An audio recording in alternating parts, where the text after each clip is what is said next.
Cowboys, Okoye. Everybody loves his film breakdown now. Everybody's reaching out to me, posting his film stuff on my page. Shout out to him. Guys, go follow his page. Macaro Bowman. Yeah, need to go grab him. I really like Bowman. This Cowboys offseason moves, we already know. Jerry Jones is sipping Mai Tais right now. Shout out to all the people that when I posted that little clip of Jerry Jones and his family from last year, everybody was like, man, that picture from last year, man. I didn't know that Jerry Jones had apologists out there, but it is what it is, man. The Cowboys Nation, rise up, stand up. We're going to get this thing one way or another. It's just one of those things where it's the off season. We don't have no game to look at. So everything is magnified times 10, So you got to be very careful when you post and stuff, I guess, these days and time, because people take it to heart. I just want to get a guard and a safety in the free agency. If we can find a guard, a known commodity, somebody that's out there that we know what can do out there on the field, that will be a plus. Hey, man, look, everybody who says I look like James Harden, I had facial hair before the guy knew that his balls can drop, man. I'm about 7 to 8 years older than James Harden. Look, there's no mystery that I do look like him. Maybe my daddy got some explaining to do, but to be factual with it, he looks like me, so I do know that he's the popular one, but I'm older, so therefore he looks like me. So you guys go with the same enthusiasm, with the same strength and tenacity, and go and find James Harden and say, man, you look like Law Nations, okay? All right, so I do like the kid, Mike. I can't say his last name. For tight end, he's one of those guys that's been on my radar. Trey Boston, hint. Trey will be a nice fit. Believe it or not, man, not to bring this show to a political stance, but don't sleep on Eric Reed. I think that the reason why nobody is looking at him because he takes the knee. But I think this should be all resolved by this year, right? Jerry Jones and everybody in the NFL I think they're not going to do the standing of the anthem anyhow. I think they're going to run out of the tunnel, which I agree, Harden looks like Law Nation. Shout out to you, man. Jose. Yeah. What's up, my Cowboys family? You guys had a good post earlier, man. I like your channel, man. I like the talk track that you guys bring out. I like the flavor that you guys bring out. The reporting of the news and things of that nature. Salute to you. I know you said if you didn't go on a vacation, so enjoy your vacation. Just don't do like Jerry Jones. Don't turn off everything, right? The national anthem is racist. This is the unapologetic truth. I mean, the national anthem is national anthem. I support all the troops out there, but my thing is with that, hey, time and a place for everything. Hopefully the NFL can get it right. Just wash all this on the bridge and just have the players to run out. And maybe their voice can be heard somewhere else. I'm all down for civil rights and all. To be real talk for you, I'm from a small town from Natchez, man. Natchez, Mississippi, small town. So you guys know where I'm coming from. He will sign for cheap. I would love to have Eric Reed on the team. I mean, he's a good guy. Derwin James, oh my goodness, Derwin James would be the truth on his team. Think about this, and this is what I'm gonna break down before I go into the Derwin James talk. Derwin Trinidad James. The thing is, what I want to say, you guys, with the Earl Thomases of the world, right? Earl Thomas, Seattle Seahawks is fishing. They trying to get under that $10 million. And not only the ramification if we was to give them a first round and a third round pick, that's crazy. For one, they are in the NFC, not the East, but they are in the NFC. And that's like putting extra fuel to the fire. For one, I'm mad as hell that they are picking in the draft before us in the first place when they beat us and they took us pretty much out of the playoff. That's kind of crazy. However, their ruling is strength of schedule, whatever it may be. They should not be picking in the draft before us, but I digress. The thing is, what I don't like is that if you give the Seattle Seahawks a first round pick, maybe let's say for instance, just for, normally it's next year's first, but let's say for sake of just argument, let's say it's this year's first. Don't you mean to tell me you're going to give the Seattle Seahawks the 19th overall pick and plus they picking ahead of you, and then you getting $10 million out of the hat from them? Don't you know the Seattle Seahawks would just be saying, okay, we back in business, baby. And that's the stupid, craziest trade ever. I don't know why nobody is talking about that. You're going to first clear them of $10 million. You're going to pick up a player that's pretty much, now I'm not saying Earl Thomas is used up, washed up, or anything of that nature. No way, he's not even close to that. But what I'm saying is that now they skate clean freely of $10 million or more, whatever they owe Earl Thomas. And then we pick on that burden.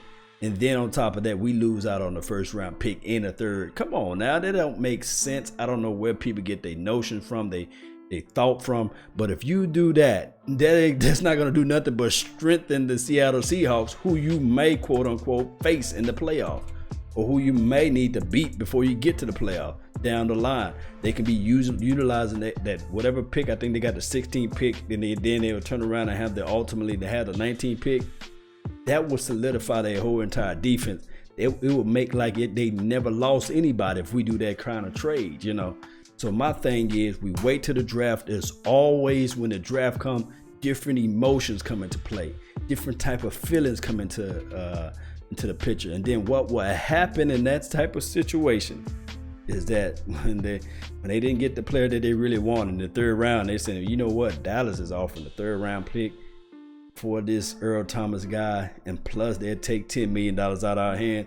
Let's just go ahead and make this deal move. You know, let's just go ahead and trade with the Dallas. At least we know for sure we get an extra third round pick, and then plus it'll save us $10 million, you know, because we're going to lose the guy next year anyway. You know, that would be the notion that Seattle Seahawks would look at it.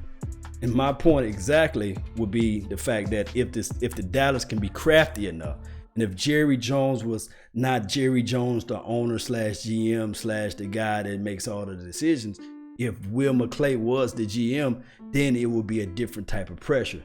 It's different, man, when you got pressure on your you-know-what. You'll be up like, what time it is right now? It's 10:26 where I'm at. I don't know what time where you guys are at.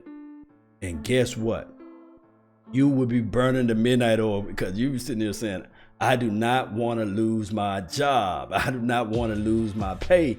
That's what I want. I want that threat, that feeling that, you know what, if I don't get out here and grind on the tape, if I don't make the extra phone call, if I don't look at the special tape of this player that somebody sent me, then I could lose my job. My family can be out on the street. That's what other owners are facing right now, what the other GMs are facing. But Jerry Jones, you know for sure Jerry Jones is not going to fire himself. He's not going to look back and say, well, I made this dumb mistake right here. I'm going to go ahead and recalculate and reissue out a fine for myself, or reissue out of extra time for me to study. And one can argue and say, well, the scapegoat is the fact that Will McClay is quote unquote the real GM, but it's not the real GM because he don't have the real GM types of pressure. That guy in Philly, that guy had some pressure. He had the pressure to say, okay, I do know that I pretty much lobbied to get Chip Kelly out of here.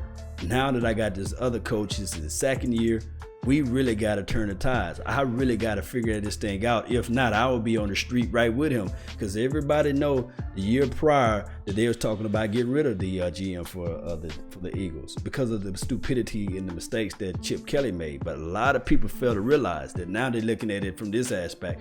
Oh, they winning. No, look back at the news, look back at the articles. They were talking about getting rid of him, you know. But now it seems as though that the GM or the Philadelphia Eagles, the filthy, that he can walk on water because he had pressure. And we don't have pressure over here at the Cowboys Nation. Oh my God. Let me read some comments, man. You guys know I had to get that out, you know. Get Vicario and get Derek Johnson. Derek Johnson will be a great staple piece for this defense, but he is 35, you know. It is kind of long in the tooth, and you just never know how injuries can creep up on him. That is my only reservations on that. If he has some type of Wolverine blood, then I'll say, hey, bring him on. But 35, come on, you might as well call Ray and say, Ray Lewis, what's up, babe? Hit me up, you know? Let me see. Salute to Torres Carson. Shout out to you. Jason Jackson, glad second. And I don't know what you guys talking about. All right, so who else we have in the house? Joe, what you talking about? Big ups to Will McClay to stay in with us. You're right. Will McClay could be gone. He could be on another team without all this crazy foolery going back and forth. Carlos Warrior. Seattle has no leverage in these trade talks. You're right. Now, you're so right. But somebody's going to be a fool. And if not, then I don't know if you will follow basketball at all, but it sounds so much like the George, the guy went from the Pacers that went to the OKC now, whatever team he's on. Got his first, what's his name? Paul George. Kind of like the same thing, where they traded him knowing that he had one more year left anyway. Instead of him going to the LA Lakers, he went to the OKC. I think whatever team he went to, it's the exact same scenario. Whereas they know for sure they're not going to pick him up next year. They know they're going to get rid of him. Why not play a little hardball to see what they can get? Sometimes teams get desperate. Sometimes teams make crazy moves. They say, okay, I would give you a first and a third for this guy. And they the one just saying, okay, Skandrick is gone. The Fairy Jerry. The thing is with Skandrick, he's going to the new dumpster fire, the Redskins. To me, that's where all the ex-Cowboys go. They either go to the Redskins, the Jaguars, or the Raiders now. I think the Raiders picking up everybody that we had on our linebacker court, which is kind of crazy, you know. To me, game changer law. Who's your favorite basketball team? Hey, man, I'm Showtime, man. I'm a Showtime Laker fan. Been all my life. You know, I'm from Mississippi, so we never had a really team that we can just root for. So we had to go out and scout teams. So Lakers were my team, even through the 90s Bulls. You know, I always been a Laker fan. So there I say, don't castrate me, don't crucify me. It's just the team that I love. It's the Lakers. Just so happened to be the Dallas Cowboys. I love the Cowboys. Now, as far as baseball, I like the Rangers. I like what they do out there. I like their skill set. Didn't really just had a specific team for baseball, but I do love the aspect of what baseball is doing without the salary cap. I wish the football, NFL, National Football League can go with that route. I'm so tired of this salary cap. I mean, it's one of those things where you can see like with your eyes and say, well, technically, you know, we have the most money, but this silly salary cap, it just seemed like a trend. Whereas the quarterback, once you pay a quarterback, seems like that team that pays the quarterback never wins the Super Bowl. That is the hidden whatever craziness that is going on with the National Football League. Because if you pay your quarterback, then there's no way you can keep your star defensive guys, you know.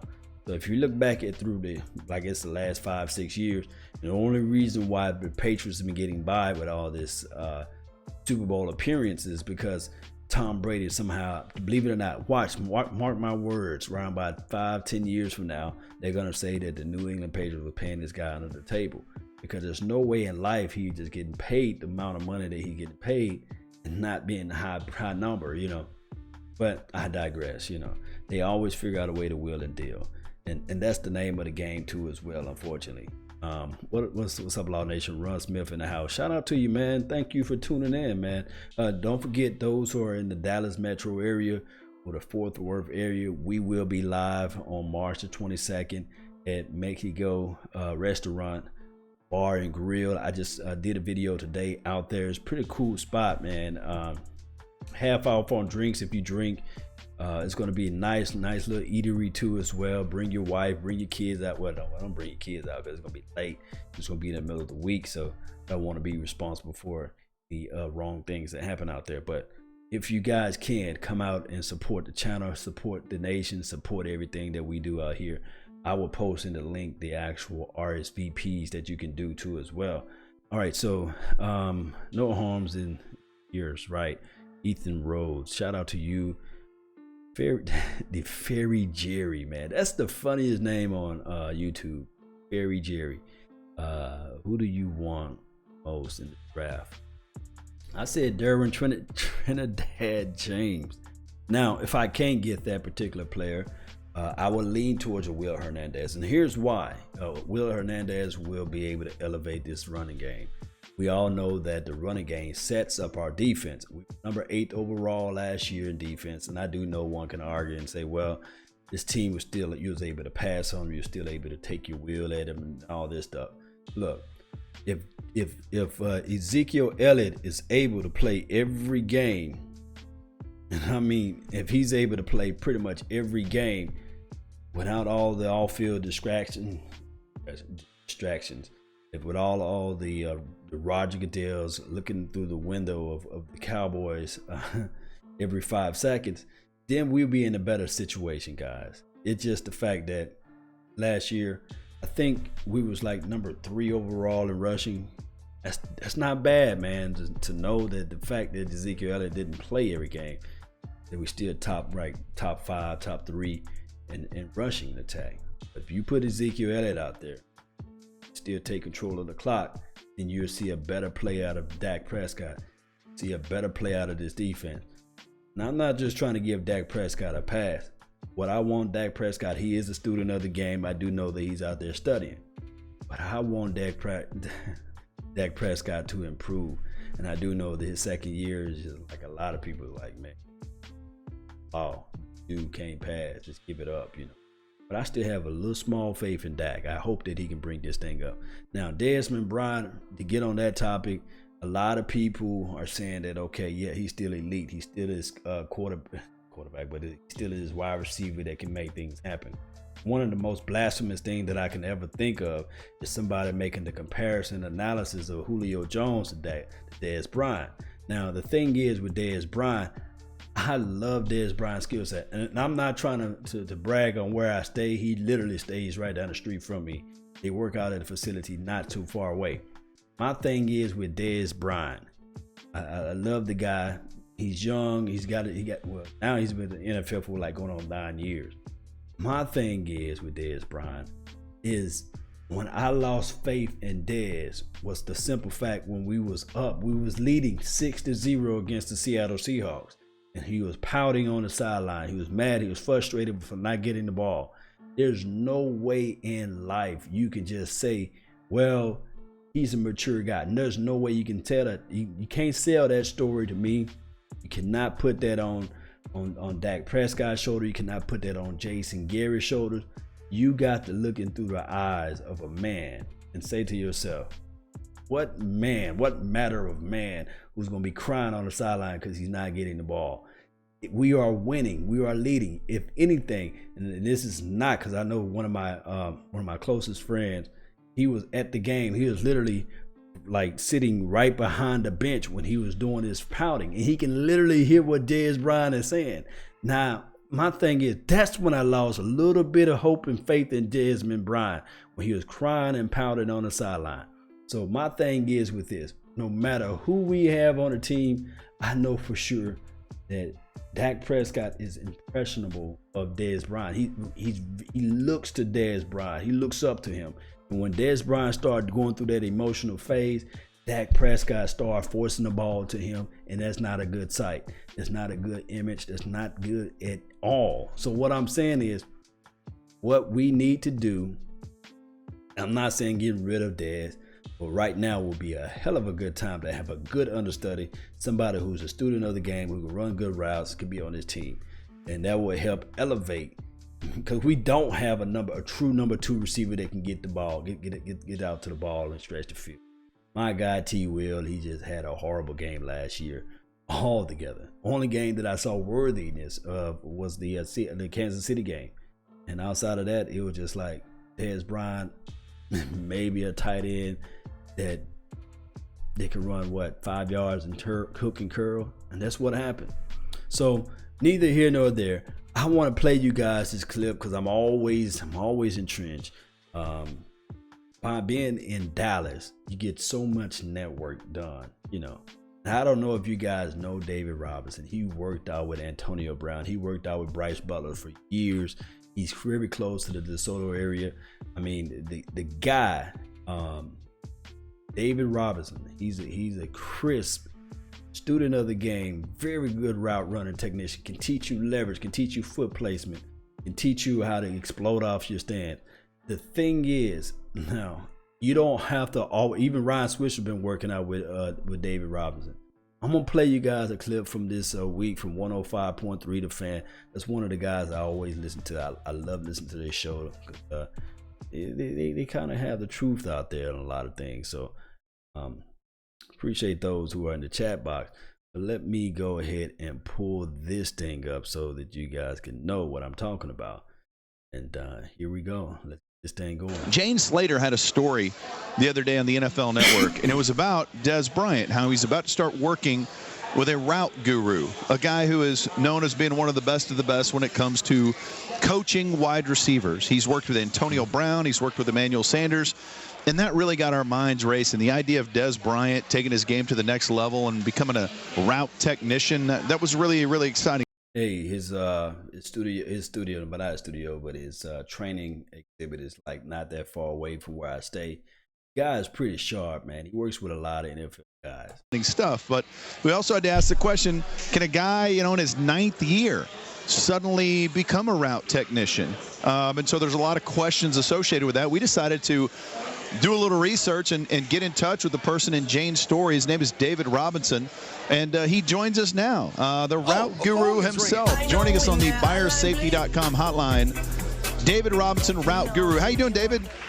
I'm doing good, man. How about yourself? Hey, we're doing great. Thank you so much for jumping on with us. Now, let us first just kind of jump in with regard to this. How, in your experience, I mean, we mentioned you've worked with Antonio Brown, Emmanuel Sanders, Bryce Butler, lots of different guys. For a guy like Dez Bryant, who's known as being a big physical jump ball receiver, this far into his career, are you optimistic that you can teach him how to be a route technician and run several different routes on the tree? Oh, yeah, definitely. Dez still shows a lot of explosiveness in and out of his cuts. He's just been asked to do certain things in the offense. So when he gets with me, we're just going to, wake that muscle memory up as far as getting him to play a lot faster at the top of his route, getting him to drop his weight lower, just getting his arm mechanics back intact at the top of his routes when he's coming out of his cuts so he can look more smoother and efficient. Those are the things that we're going to really be working on, as well as a lot of his press release techniques. David, give us a little bit of your background as to why Dez would come to you at this stage in his career to get some help. What's your resume in that regard? Well, I've been training wide receivers for like 12 years. I have over 50 NFL receivers. Like you mentioned earlier, Antonio Brown, Emmanuel Sanders, Jordan Reed. The list goes on. But one reason why Dez probably reached out to me is because I also work with a lot of guys, Bryce Butler, Lance Lenore, Rico Gathers. Ryan Switzer has came out there, Andy Jones when he used to be with the Cowboys. So they always come see me in the offseason. Bryce has been training with me for about 3 years, so I'm pretty sure that they probably put it on his ear in the locker room and things like that, and he probably just took heed to it and just like, man, let me reach out to him. And I'm always curious about this. Is it that because of the rules of the Players Association that coaches, the actual team's coaches, aren't allowed to work out with the guys a ton in the offseason, and so they go seek individual help? Or is this something that, maybe at the professional level, receivers coaches have so much on their plates they're not able to work on these types of things? Yeah, I think it's a little bit of both. You're only limited to a certain amount of hours to work with your guys throughout the week and things like that. The thing that I do is things that these guys do in individual periods, like work on sinking their hips and their feet around the cones, working on press release, getting the defensive back to take a step down so you can get back vertical. Little things that you would work on in the game, often they only spend like 10 minutes in doing it in individual period, maybe 15 or 5 if that. So what I do is I just take everything that they're supposed to do in individual period and extend it for like 2 hours, for a 2-hour session. That way, once they're getting the game or get a practice, it's just second nature to them. And they can just play fast without thinking. We're talking to David Robinson. He's a wide receiver coach guru who's going to be working with Dez. We're talking to him here on the Ben and Skin Show. So how much of what you do you spend much time watching what Dez has done before, or does any of that actually matter as opposed to what you're going to be teaching him? Do you pick up from something you've already seen with him, or do you just kind of start from scratch? Well, a little bit of both. Start from scratch, as well as picking up on things that I see that he may need to fix. I've noticed things that he may need to fix, and then I take those things and I kind of When guys get up in his face and press him, when he releases to the fade, he rushes it instead of being patient with his feet at the line of scrimmage, setting the defensive back up so he can get back on his vertical line. He tends to get pushed wide a little bit, cutting himself off from making, a lot of plays. And when receivers do that, they're making the throw harder for the quarterback.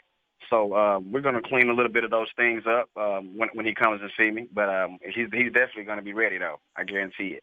Now, let me stop right here. Now, I'm going to say there's no way that now, on the other end of it, I hope that Dak Prescott is working on his back shoulder fade touches too well. Now, when Dez Bryant, when Dez Bryant coming off the line, instead of him exploding off his release, Dez Bryant, if you look back at his film, he normally takes a hop. He leaves his 2 feet from the ground, and then he explodes to his route. Now, when he was younger, faster, quicker off his release, he can get away with the hop and he can get away with the hand movement because he's so strong physically up top. And then he will win that battle. But now that he's a little bit longer in the tooth, he's a little bit older, that hop, you can still jab him right. You can jab him right in his chest.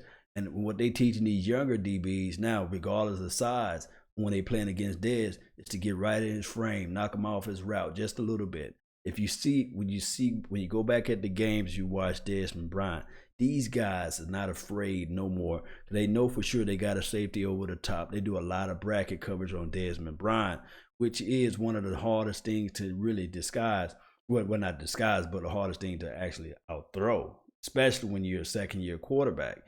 Now, with the route combinations, what Dez Bryant need to learn and everything like that, I think that he has the he has to have the knowledge of doing those routes. There's no way he's been in the league for 9 years and he can only do 3 routes. But at the same time, he have to figure out how to win those routes. And that's what this guru, David Robinson, believe it or not, I work with his auntie. He is the real deal, Holyfield. I know David Robinson can get this guy going in the right direction, guys. That's all I had to say, but I'm going to bring back the guys. Exactly what all they say. Here you go. We were talking to David Robinson. He's kind of known as the route guru in the NFL. Several receivers go to him for training. Antonio Brown, Emmanuel Sanders, and now Dez Bryant going to get in some work with David Robinson as well. We've always been curious. We always have heard, hey, Dez doesn't run all the routes in the route tree. Or then we also have heard, well, he can't run all the routes. And then we've also heard things like, well, it's the scheme is not asking him to do those things. And we had Janoris Jenkins on the show with us at the Super Bowl a couple years ago, and he just said, hey, this is all Dez is running. This is all they're asking him to do.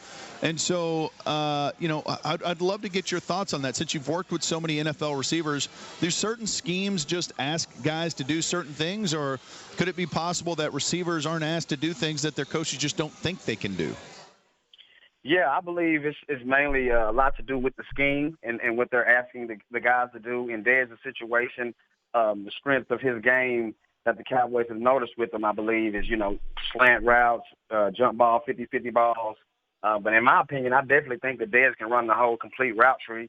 He just hasn't been asked to do so. And he's also, I believe they also need to move him around a bit too, outside, put him in the slot some, because he's a mismatch to a lot of defenders. Talking to David Robinson here on the Ben and Skin Show, 105.3 The Fan. So a couple people texted in. Did you play high school football here locally? You're from here, right? Yeah. I played my high school football, man. I went to DeSoto High School, and I finished up playing at Kimball High School. And I ended up playing my college ball at the University of Oklahoma. Okay, so you played at Oklahoma, obviously, big-time school. How did you kind of segue into this part of your life with this career working with all these guys? Well, yeah, man, when I got done playing football, I went back to my old high school, Kimball High School, and me and my business partner, Clay Mack, who trains defensive backs, he works with Jamal Adams, who was the number 4 overall pick last year for the Jets. We just started training kids for free, and the word of mouth spread it, man, and we just looked up maybe 2-3 weeks later, we had like 80 kids out there from the whole city, the Metroplex of Dallas wanting to train with us. And it's been very gratifying, man, because we've taken kids from high school, college, and a lot of them are in the NFL right now, going into their second, third years, playing professionally. So we started off doing it for free, man, just turned it into a business. That's awesome. And, man, we're grateful that you jumped on with us, and it means a lot to us. So let us hook you up, too. Go ahead, and if anybody out there is listening and they got a high school receiver or I guess any age receiver and they're looking at tightening up the routes or learning a little bit about what you guys have cooking, how can they find you? Well, they can find me at my Twitter is DRobAlwaysOpen, as well as my Instagram. My Instagram is DRobAlwaysOpen, and my website is DRobAlwaysOpen.com. As you can see, we're always open. I like it. All right, man. Hey, thanks so much for jumping on with us, and good luck with Dez. We're all counting on you. Oh, okay. No problem, man. I appreciate you guys for having me on. He'll be ready. All right. Don't man. screw this up, D-Rob. Come on, man. We need you. We need this. Come on. Come on. Thanks, man. Appreciate it. I love the pressure. Don't screw it up, D-Rob. There you go. He loves the pressure because he's always open, Ben. That's really cool, man. And you know, if you go to his Twitter account, you'll see him working out with Antonio Brown, who is the absolute best in the game. And I've heard stories about Antonio Brown, and he just got to the point where he was getting doubled every single play of every game. And so just had to put in extra work to become a route technician just to run everything perfectly so he could still get out open and create those windows of opportunity even against double coverage. Dez would be ferocious if he could do all these different things. But I honestly don't know the answer if Dez is being held back by something that he doesn't know how to do or whether it's something that the scheme doesn't invite him to do. Yeah, and all that is kind of to be determined moving forward, at least. I mean, we know what the situation has been here, but it was kind of interesting to me. Gavin had the first reaction, same reaction we had. Why now and will this matter and blah, blah, blah. Man, look at Dirk and Kobe and any of these guys that are, we're working on new things in their late 30s. There's no reason Dez can't improve dramatically. Right. If he puts in the work, and we know how much he loves football. So it's, it's the whole thing about, work smarter, not work harder. He's already working hard. Now let's work smart with this and see where it takes him. This could end up being fantastic for everyone involved. I have a lot of respect for a guy who doesn't let his ego get in the way. Right. And is willing to say, yeah, man, I'm always willing to work on my game. And, I think about Harrison Barnes a lot. I always come back to that where here's a guy that gets all right, so basically they go into a tangent of talking more about Dez Bryant. But, hey, that's good stuff, man. That is a good stuff, man. So hopefully, and I mean hopefully, Dez Bryant can pick up some things from David Robinson, route runner. So that's all you pretty much need out here, man, is the route runner. Let me read some comments that's in the chat box. At Dallas Cowboys Blue, shout out to you. Second, that game changer. So what was the first that? I think Dez has more talent and he is a better route runner. Anthony Brown, Chris route runner. Two different types of styles of wide receiver. Anthony Brown's mind of a pretty much a slot guy that can play onto the outside. As far as stature and size and quickness, I think AB is a little bit quicker. Just polish a little bit more on his routes. And then you can't, when you have that type of ability, that studious of a game, you're gonna improve regardless. And you saw what he was saying about AB. He knew to go ahead and reach out to those who can help him sooner versus later. So that's what's going on with that. This is from Ron Smith. You know what, Law Nation? I believe this guy is all about the scheme, coaching for the Dez Bryant. They moved. The scheme is. I'm pretty sure Dez Bryant could be better. Granted, this is not the best scheme in the world, and you're not gonna have like out of this world production from a run first scheme anyhow. The philosophy of the Cowboys is still stuck in the 90s. And if you look at any 90s team, they're not going to have like guns a-blazing type of offense numbers for receiving core. If you know, like in the mid 2000s, that's when the wide receiver just blew up, with the, you can say early 2000s with the not the LA Rams, the St. Louis Rams, and the team that took the field vertically. Those teams were able to just put up a lot of points, and it was a copycat lead. And then all of a sudden, you see more and more teams get away from the run-first mentality. And it's just the fact that Jason Garrett, he still adopted this 90s type of philosophy of offense, which in some points give or take, if you have a Ezekiel Elliott, and I'm not trying to just beat the drum with Ezekiel Elliott. If you have an Ezekiel Elliott, that brings in more people down into the box. And if Ezekiel Elliott is not rusty, then of course they'll leave you with your one-on-ones with Dez Bryant on the outside. That's when Dez Bryant can eat, basically. Well, we will see. This year, we will see more, but you're just not still going to have like a Dez Bryant catching a ball. This is just not the offensive scheme for that. What you want Dez to do is catch at least 8 to 10 balls a game, basically. And that's a lot of volume there from a run-first offense. But it is what it is. We will see. Who else? Game changer. Law, do you think Dez have a 1K yards? Would we be blaming him still? Look, the thing is, it's not about production. Remember, everybody goes back to the Madden philosophy of football. They're looking at stats. I'm not a big stats guy. So what I'm saying is, if we had a 1,000 yards, if he had, to me personally, if he had 1,800 yards and he had that hissy fit that's on the sideline, I would still have my same notion of Dez Bryant.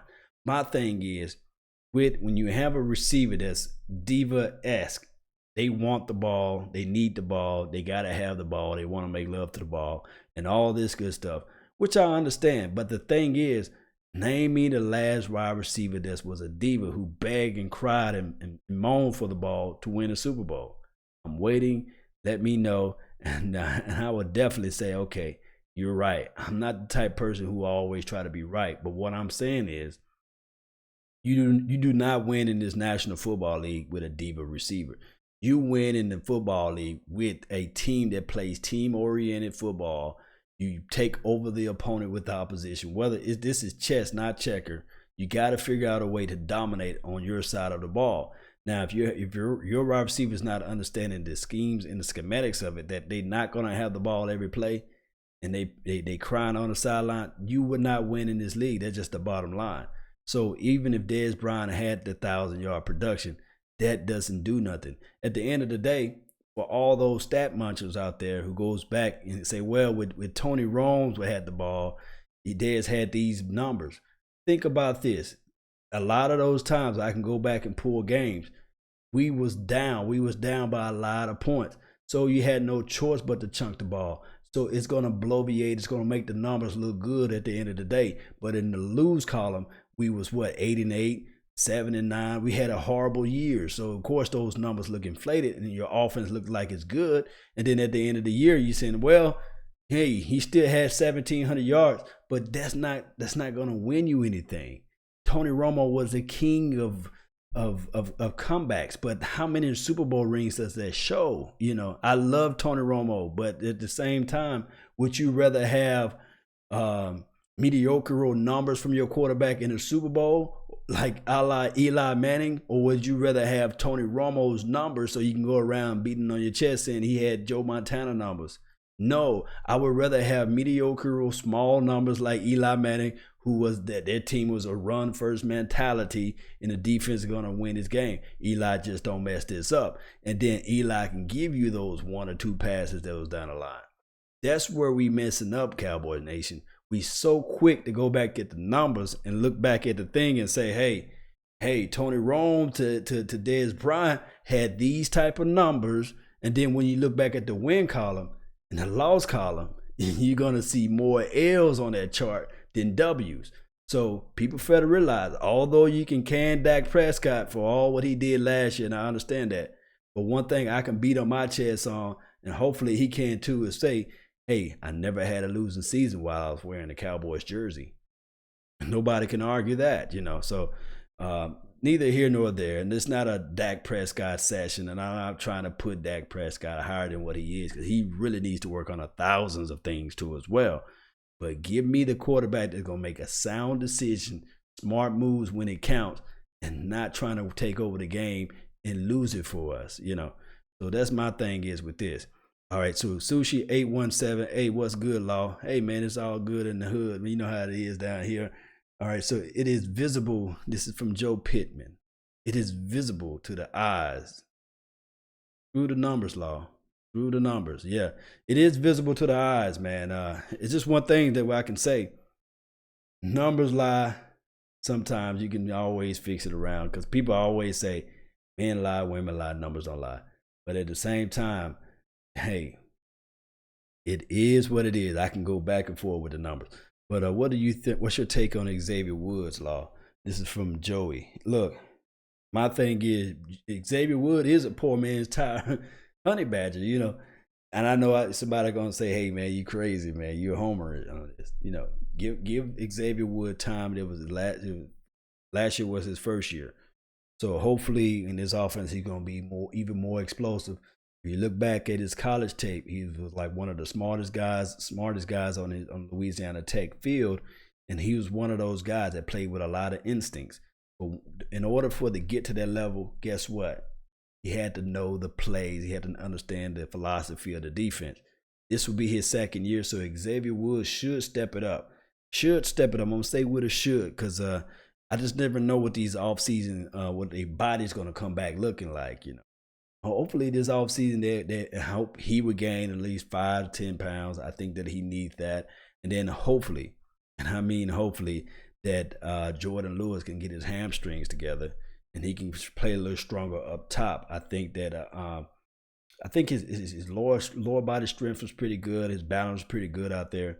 But I thought that a lot of times with Jordan Lewis, he got bodied a lot from his upper body strength standpoint. So hopefully he will be able to be a little bit stronger. Now, the hidden figure between all this is Byron Jones. Byron Jones moving back to corner. That is a major, major improvement on Byron Jones. Byron Jones can play the corner. I think that he will be a hell of a boundary type of corner. I think he can press down too as well. I think that he have the strength. I think that he have the speed. He's one of the faster guys that's in the NFL. Hopefully, Byron Jones be able to step it up next year. We see a different type of skill set and play from him. Now, Chidobe Awuzie, my reservations with that is that if you force Chidobe Awuzie now to safety or free safety, will he regress? Because Chidobe Awuzie, to me, is one of the better cornerbacks that's in this National Football League as it relates to rookies last year. It's just the fact that he played limited snaps. If you look back at Pro Football Focus, which I rarely use them as references, I saw that the improvement of each and every game. His worst game was against the Raiders, but we understood that. Hey, he was playing against a veteran receiver. There's Michael Crabtree, who is a polished route runner. I think that he's still out there. Not saying that the Cowboys should go out and take a look at Crabtree, one of Dallas Cowboys locals too as well, for the Raiders that play down here at Texas Tech. So you guys know how I'm talking about. You guys know what I'm talking about. You guys know where I'm coming from. My one thing is with Crabtree, he let a man take his train. He let a man took his chain twice. So that's what I'm having my little reservations on with Crabtree. We need some linebackers. We do, Dollar Ninja. We need to figure out how we can get this linebacker. But to me personally, if, and I'm saying a big if this front four can play vicious, if they can get the right guys, and the linebacking core that we do have, the ones that we will sprinkle throughout this offseason, we'll be okay. We will be okay. Marquez White, Duke Johnson, depth help. Maybe I really want to see Marquez White. Game changer, Darryl Washington. I think that he's so long in the tooth, I don't think that they even going to look his way. Let me see. Crabtree is on the Ravens now. See, look how far I'm off, man. Appreciate it, Cowboys Nation 77. Shout out to you, man, for bringing me that news. You know, who else we got? Ethan Rose. We wish we run shotgun in the pros, RPOs. Dak and Zeke did like they did in college where they were beasts. Yeah, they were beasts in college when they ran their RPOs, run pass option. For those who don't know, in the shotgun formation, you have so many options out there. What I'm thinking about doing is just showing you guys all of the clips and all the videos of the Dak Prescott while Zeke is in the backfield out of the shotgun formation to let you guys know how successful that is, you know, and how it makes teams realize and say, okay, I really can't crash upfield like I want to because I don't know whether or not Dak Prescott is going to squeeze the ball out. But what will help out of that formation is a tight end that can take the field vertically. Because what they can do now, when you have Jason Witten in that shotgun package, they can say with their mind and say, okay, I don't care whether or not he's staying because I know for sure he's not going to be able to run the ball out of the backfield like Hayden Hurst will be able to do. But I can just sit down at 5 to 6 yards at the marker, and whatever he make his break, I just drive towards the ball. Because I know for sure Jason Witten would not give me a wig and go, or give and go or whatever, slow go. Jason Witten is not going to run that. He can't. Let's just be honest, man. Roy, my guy Roy from the Big Easy. What they say, maybe the plans was to make Cheeto Bay a safety all along, Law Nation. I can see that. That could be possible, maybe Rico could help us in that area. Ethan Rhodes. That is very possible.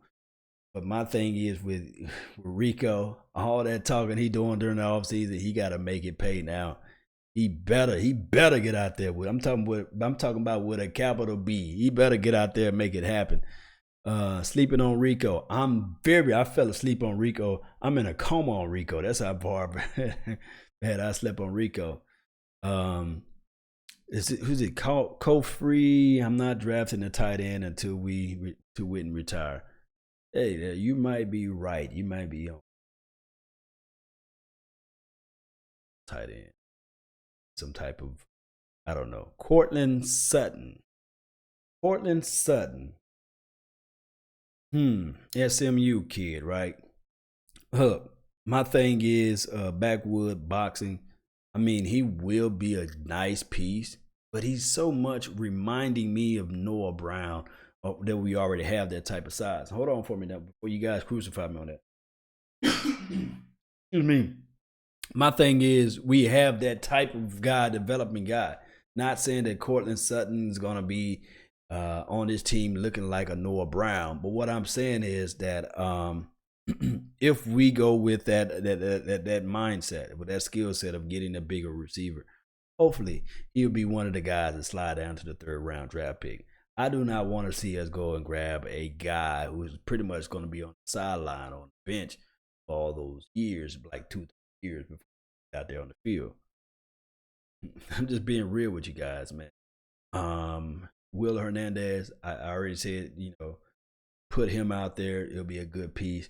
My thing is, I would rather get us a Derwin James in the 1st, and then we figure out a way to get an Isaiah.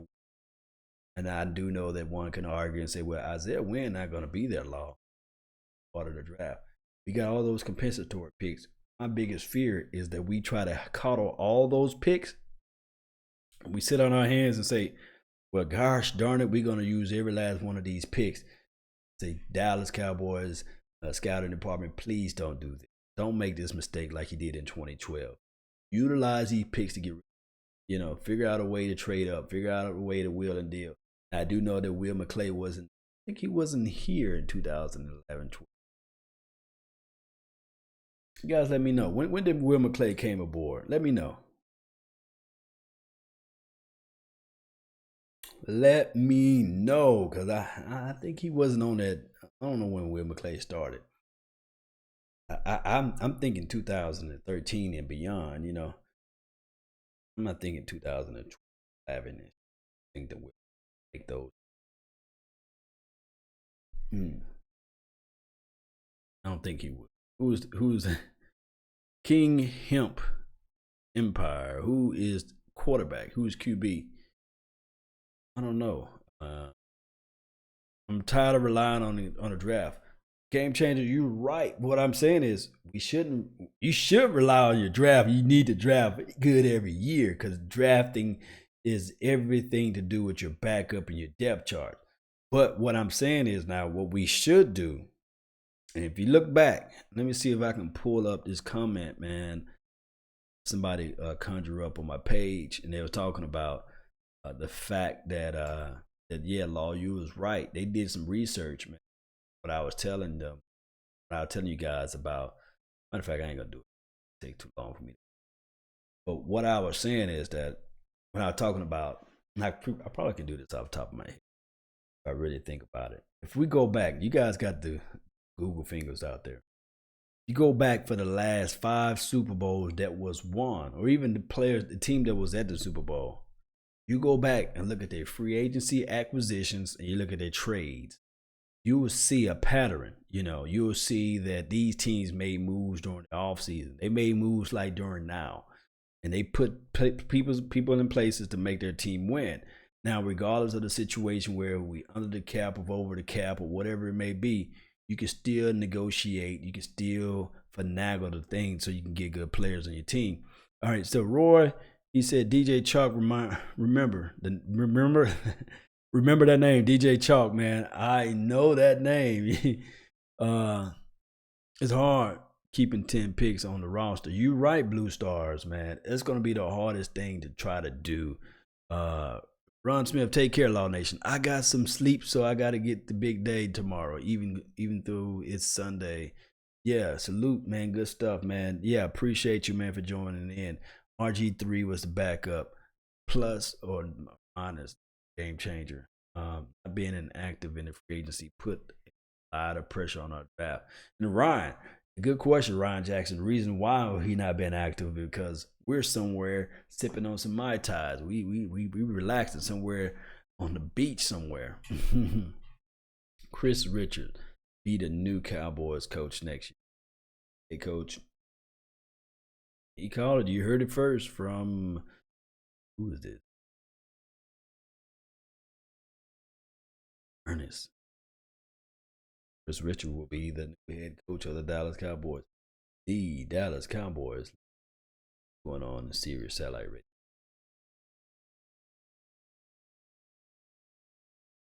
radio.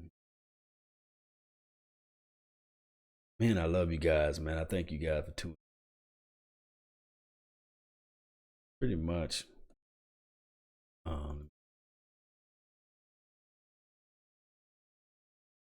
Channel. Receiver. You're going to be a slot receiver. I'm going to be everything, and everyone else is going to be playing inside, outside, and inside. So you can be anywhere on the field at any time. So yes, you can't. I can't really say that I'm stuck in one role. Like, I'll be everywhere. So maybe in the backfield, maybe play a quarterback. Chicago not the only team undergoing a major transition on offense. In the NFC East, the Redskins lost their starting quarterback Kirk Cousins to the Vikings and acquired veteran Alex Smith from the Chiefs to fill the void. And Washington didn't waste any time providing Smith with some weapons, as it also brought former Seahawks wide receiver Paul Richardson to our nation's capital. Listen to Channel 88. This is the Sirius NFL sports channel. So they sound is coming from. Let me know if it's too loud. In free agency. Richardson also chatted with Jim and Pat on Moving the Chains this week and seemed very excited about beginning a new chapter in his NFL career. Hey, thanks for having me, man, and thank you, man. I'm excited, ready to get going. You should be ready to get going. Any emotion, tough, when I sign players, a lot of times they loved where they were coming from. They knew they had to come to us because the deal was better, but they felt some emotion, and it was a pull back to the other team. Did you feel it had to be hard for you to leave the team that drafted you? Yeah, it was tough. I never thought that I would see free agency, but they had to do what was best for them, and I feel like this is a great situation for me. I think this is a great organization for me. Like, where I fit in is perfect. They need a downfield guy, and I'm doing that. Yeah, definitely do that. And Alex Smith, he's been tremendous. I don't know why he doesn't get the love that he deserves. I mean, he's won a lot of games over his career, and certainly a very successful stint there with the Kansas City Chiefs. Maybe just talk about that, because you're with a veteran guy that really is playing his best football where he's at in his career. Yeah, I'm very excited to touch the field with Alex, man. I watched film on him. I studied him. I played against him, unfortunately. I've had to play against him. He has a really strong arm. He's confident. He knows where he's going to deliver the ball, very decisive, and he's mobile, and he's running to make a play downfield with his eyes downfield. So you got to love that, a guy that can extend the play and still get the ball downfield. That's a great component. And, last year he had a very good year at the deep ball game. And there were people that years before he doesn't throw the ball down the field. Well, go check 2017. He was chucking it down the field and very, very effectively. I hope he's watching you on film, because if he is, he's going to find out that you're always open about 4 feet over your head. Yeah, man. I like going and get it. I like jumping and taking the ball out the air. But it's going to be nice being able to run under some passes, catch some passes and run. And I'm looking forward to it, man. I'm happy I was able to get with a great vet like him. Well, I mean, just talk about the move logistically all the way from the West Coast to pretty much the East Coast and going to the nation's capital. I mean, just talk about settling in and getting to know your new teammates, because that's a big part of it too, as this is going to be another big chapter in your life.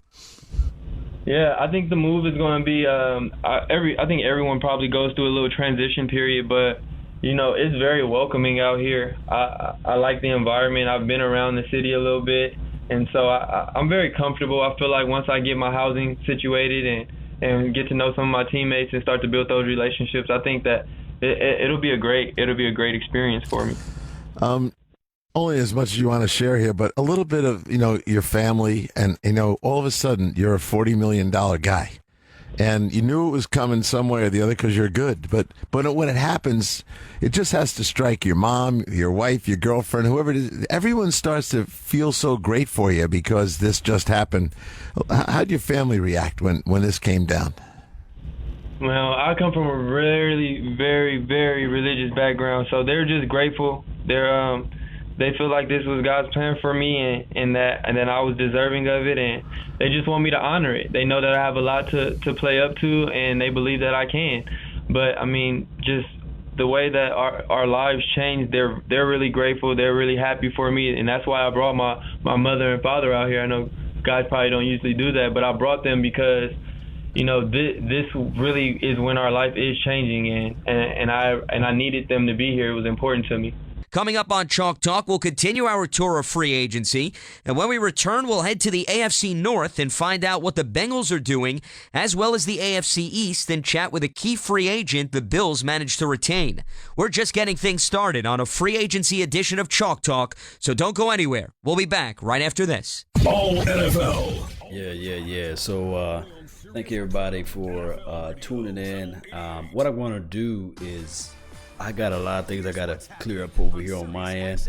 So, with that being said, I'm going to let this NFL Sirius Satellite Radio talk to you guys for a minute. But I really thank everybody for tuning in. So just hang tight for me. I'm not going forever. I got to check on my daughter right quick and things like that. So, appreciate you guys. I'm going to still be live in the flesh, but I'm going on the way. Let's just imagine.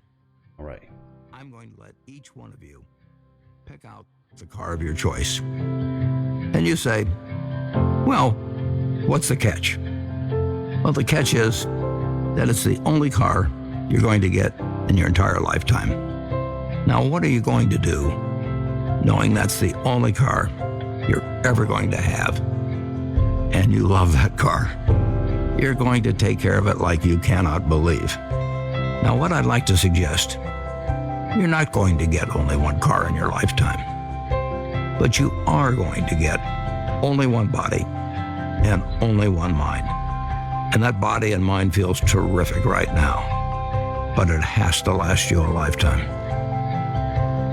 You have one body. Take care of it. Know more about you and your DNA. Order your 23andMe kit today at 23andme.com.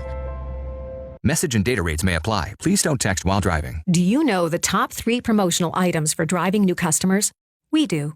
Do you know how to make your logo come alive and magnetically attract new, long-lasting customers? We do. And do you know how to ensure your logo is delivered on the right promotional items on time at a great price? We do.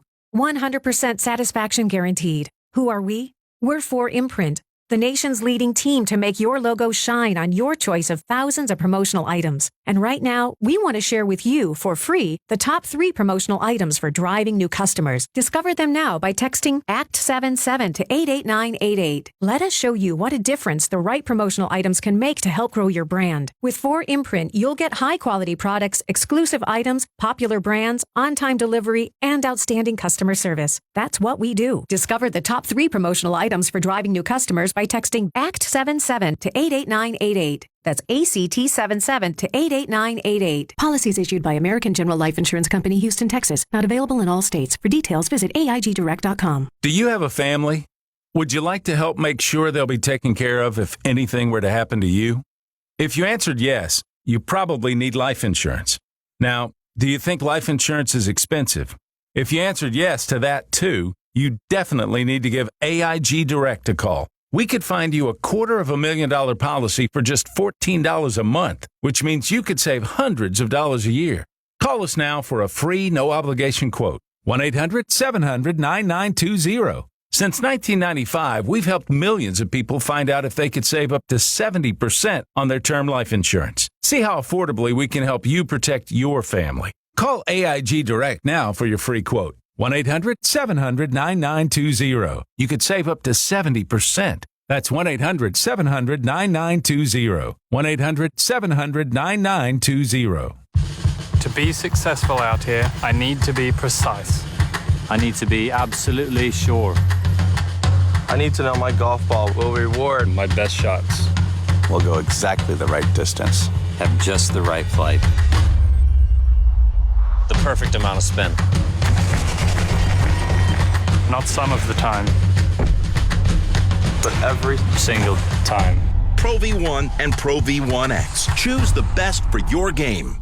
This is Doug Marrone, the head coach of the Jacksonville Jaguars. He steps up, fires into the end zone. Touchdown, Jacksonville! And you're listening to Sirius XM NFL Radio, Channel 88.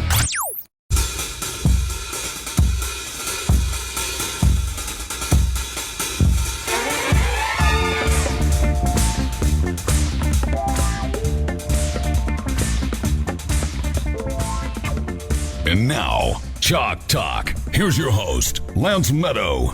The more things change in Cincinnati, the more they stay the same. This past week, the Bengals made a move with the Bills to bolster their offensive line by acquiring tackle Cordy Glenn and Buffalo's 21st overall pick for Cincy's 12th overall selection. The Bengals also received the Bills' 5th-round pick in this year's draft, while Buffalo grabbed Cincinnati's 6th-rounder. Despite all the moving parts in the Queen City, the one constant is head coach Marvin Lewis. Many say Lewis played a big part in acquiring Cordy Glenn, and when Glenn joined Bruce Murray and Brady Quinn on the blitz this past week, he really didn't know whether he was happy or sad about being traded to Cincy. I think it's like a lot of mixed emotions when it first happened. I don't know. Honestly, it's kind of like the process is kind of similar to, I guess, when you first come into the NFL. And you meeting all the new people, and you go into the facility and checking things out. So I mean, it's different, but I'm definitely happy to be in Cincinnati now. So. Did you have any indication that this was coming? Because when I saw the news announced, I was like, well, to me that came out of left field. But sometimes the participants know ahead of time. Did you see this coming? No, actually, I didn't. I didn't see it coming. So how were you alerted? Did you find out through the media, or did they reach out to you and let you know before it happened? They let me know. Coach McDermott and Brandon Bean let me know. Then I talked to my agent right after that, and that's how I found out. Well, obviously there's been turnover in Buffalo, and that doesn't seem to be the case in Cincinnati. It seems to be a little bit more of a stable organization unless their assistant coaches are getting poached from them. What do you think about joining this Bengals team? I'm definitely excited. Happy to be here.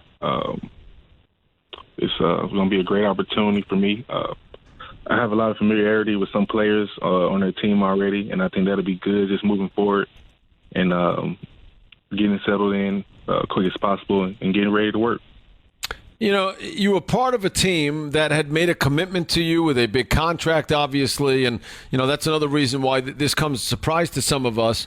And you were also part of a team that finally erased the history of not getting to the postseason. Is there a level of disappointment, though, that you don't get to finish off what you started there? I think it's definitely when you're drafted by a team and you've been there so long, you definitely have feelings.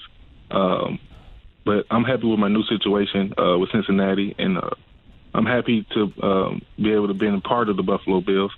But I'm looking forward just to moving forward with my new team, new teammate, new coaches, and everybody there, and I'm ready to work and ready to win. What were your conversations like with Marvin Lewis? Oh, they were great. He called me, told me that they were trading for me. I was excited. He was excited. So, it was a great deal. You know, you said you're familiar with a lot of guys on that team. How familiar are you with just, you know, their quarterback, obviously, Andy Dalton, and what they like to do offensively? I'm familiar with some guys as far as like played with previously, like in college. I know Andy. He reached out to me, and we talked a little bit. And I'm looking forward to just knowing him a little more and getting to know him and protecting him and making sure off his line we're doing our job so he can do his job.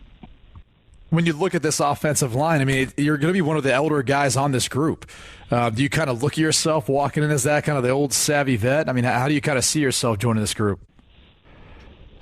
I'm looking at myself basically just coming in and trying to help this unit out whatever way I can, in every way I can. Also, we have Clint Bowling, who's another veteran guy and another prep, has a veteran presence, so that'll help out. Not only just him being there, but me and him being familiar with each other and playing with each other in college. And I think it'll be a smooth transition. And I'm looking forward to us doing good things, the whole offensive line, and getting back on track. You know, let me ask you, Cordy, about your old team and really your old quarterback who's now on a new team out in Cleveland. You know, as a professional, you know, from everything you heard, he handled himself exceptionally well. You know, it seemed like the fans never warmed up to him. It seemed like the organization never fully committed to him. You know, what was your experience with Tyrod Taylor and the lack of commitment the organization showed to him? What were your thoughts on that whole situation? Well, I don't know what was going on as far as, like, the lack of commitment, but just knowing him as a teammate, Tyrod was a great teammate, a great leader. I know all the players there, we respected him, and we appreciated what he did, especially getting Buffalo over the hurdle last season. So I don't have anything but great things to say about Tyrod. He's nothing but a true professional. Well, Cordy, last one from me. What are your thoughts on playing in the AFC North, man? I mean, the Pittsburgh Steelers led the regular season in sacks. You know, you got some tough defenses in that division. I'm looking forward to it. I know AFC North is a physical division. I'm looking forward to being a part of it and us doing our part in the offensive line. We're doing our part and just going in there and working and just being excited to be here. Fresh start, new team, and I mean, I'm just ready.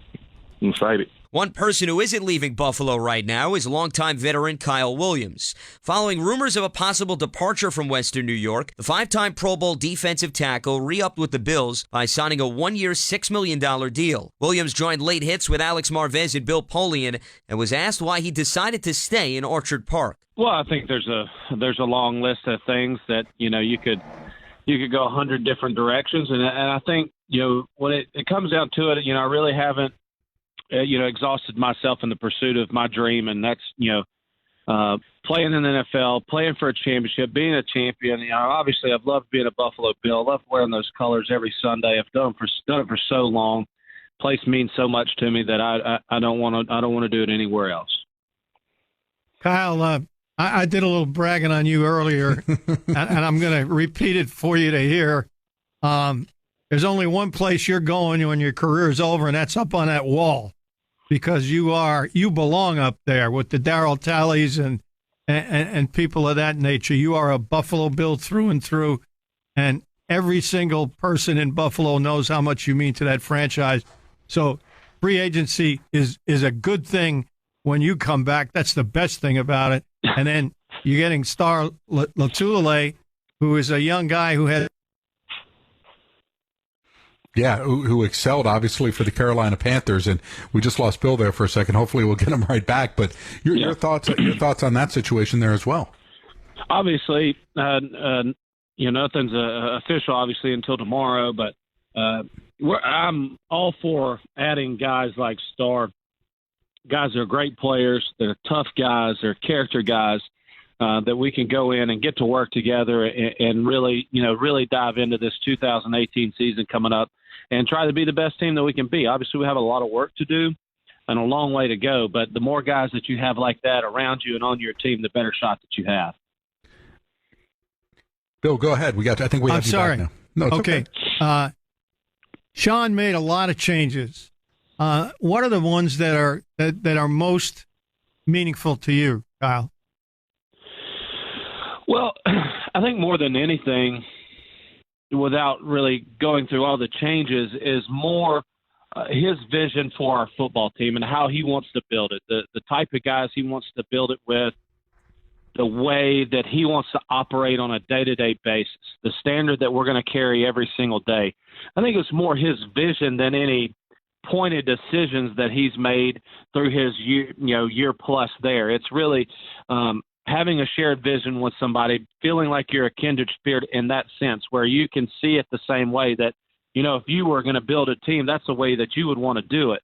And I think just really believing in him and what Brandon and those guys are trying to do, and just being on board and trying to be a conduit between the players and the locker room and his message and the way that they're trying to build is what gets me excited.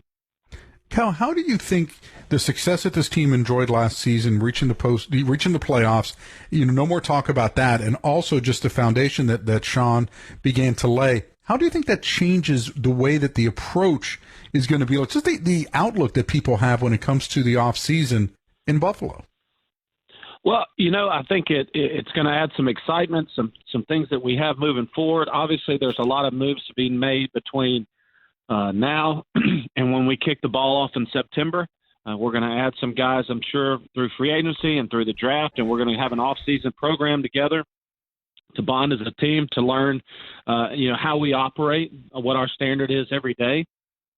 And, and my hope is that excitement will continue to build because of the guys that we add, because the way that they know that they're going to work, working in the standard that the coaches and us as players are going to hold each other to go out and try to win as many games as we can, and obviously, to win a championship, which is the ultimate goal.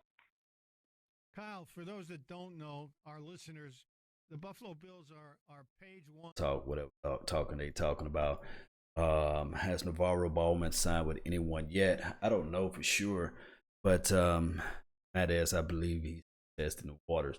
All right, so it was brought to my attention that a lot of things that's out there. Shout out to you, Uru. Are you 214? Would you try to trade Crawford salary for the fourth just to get the contract books? Sue, like Houston did with Brock Osweiler.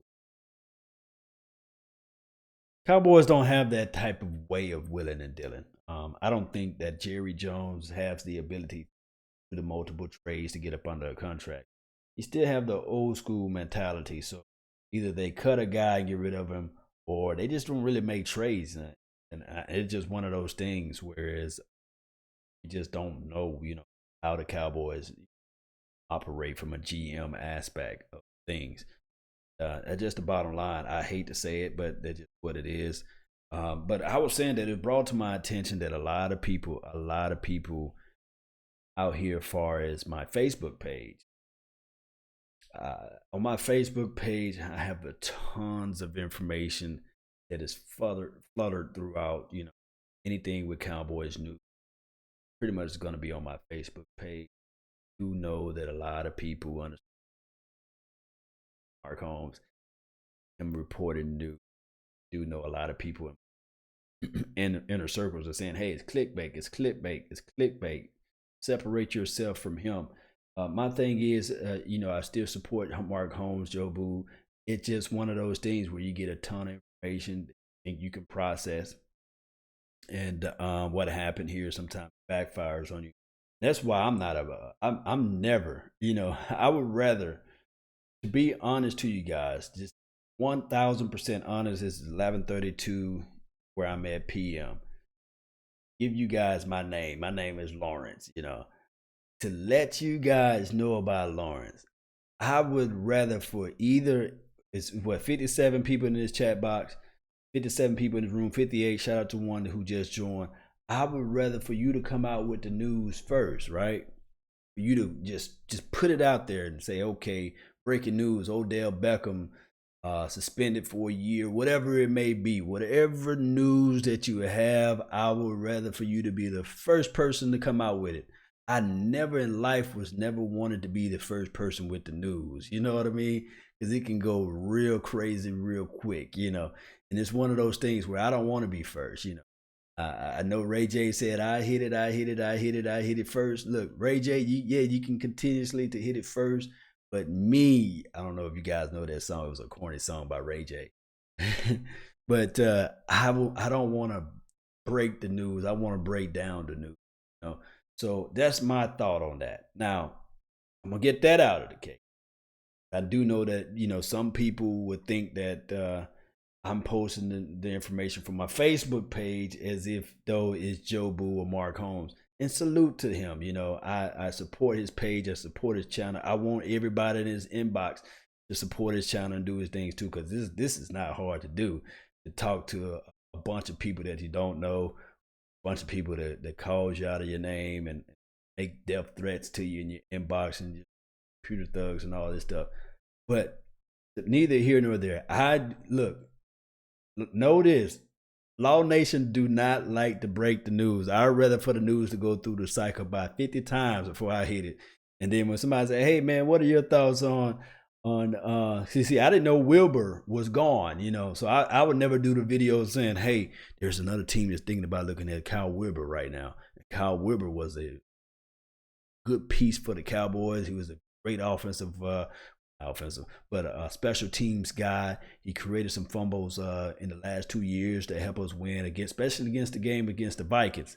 He was there. He was one of the sole reason why we won that game against the Vikings. But I don't want to be that this is Ron Jaworski, ESPN Live, or this is Ed Warner. I don't want to be those guys. It's just not me. I just want to be Law Nations. I just want to do. Thank you for tuning in to the Law Nation Film Session. As we take a deeper look at Noah Brown, his second year, will he be able to step through his throat? Will he be able to catch the balls that Dak Prescott step through his throws? He catch the ball through the middle.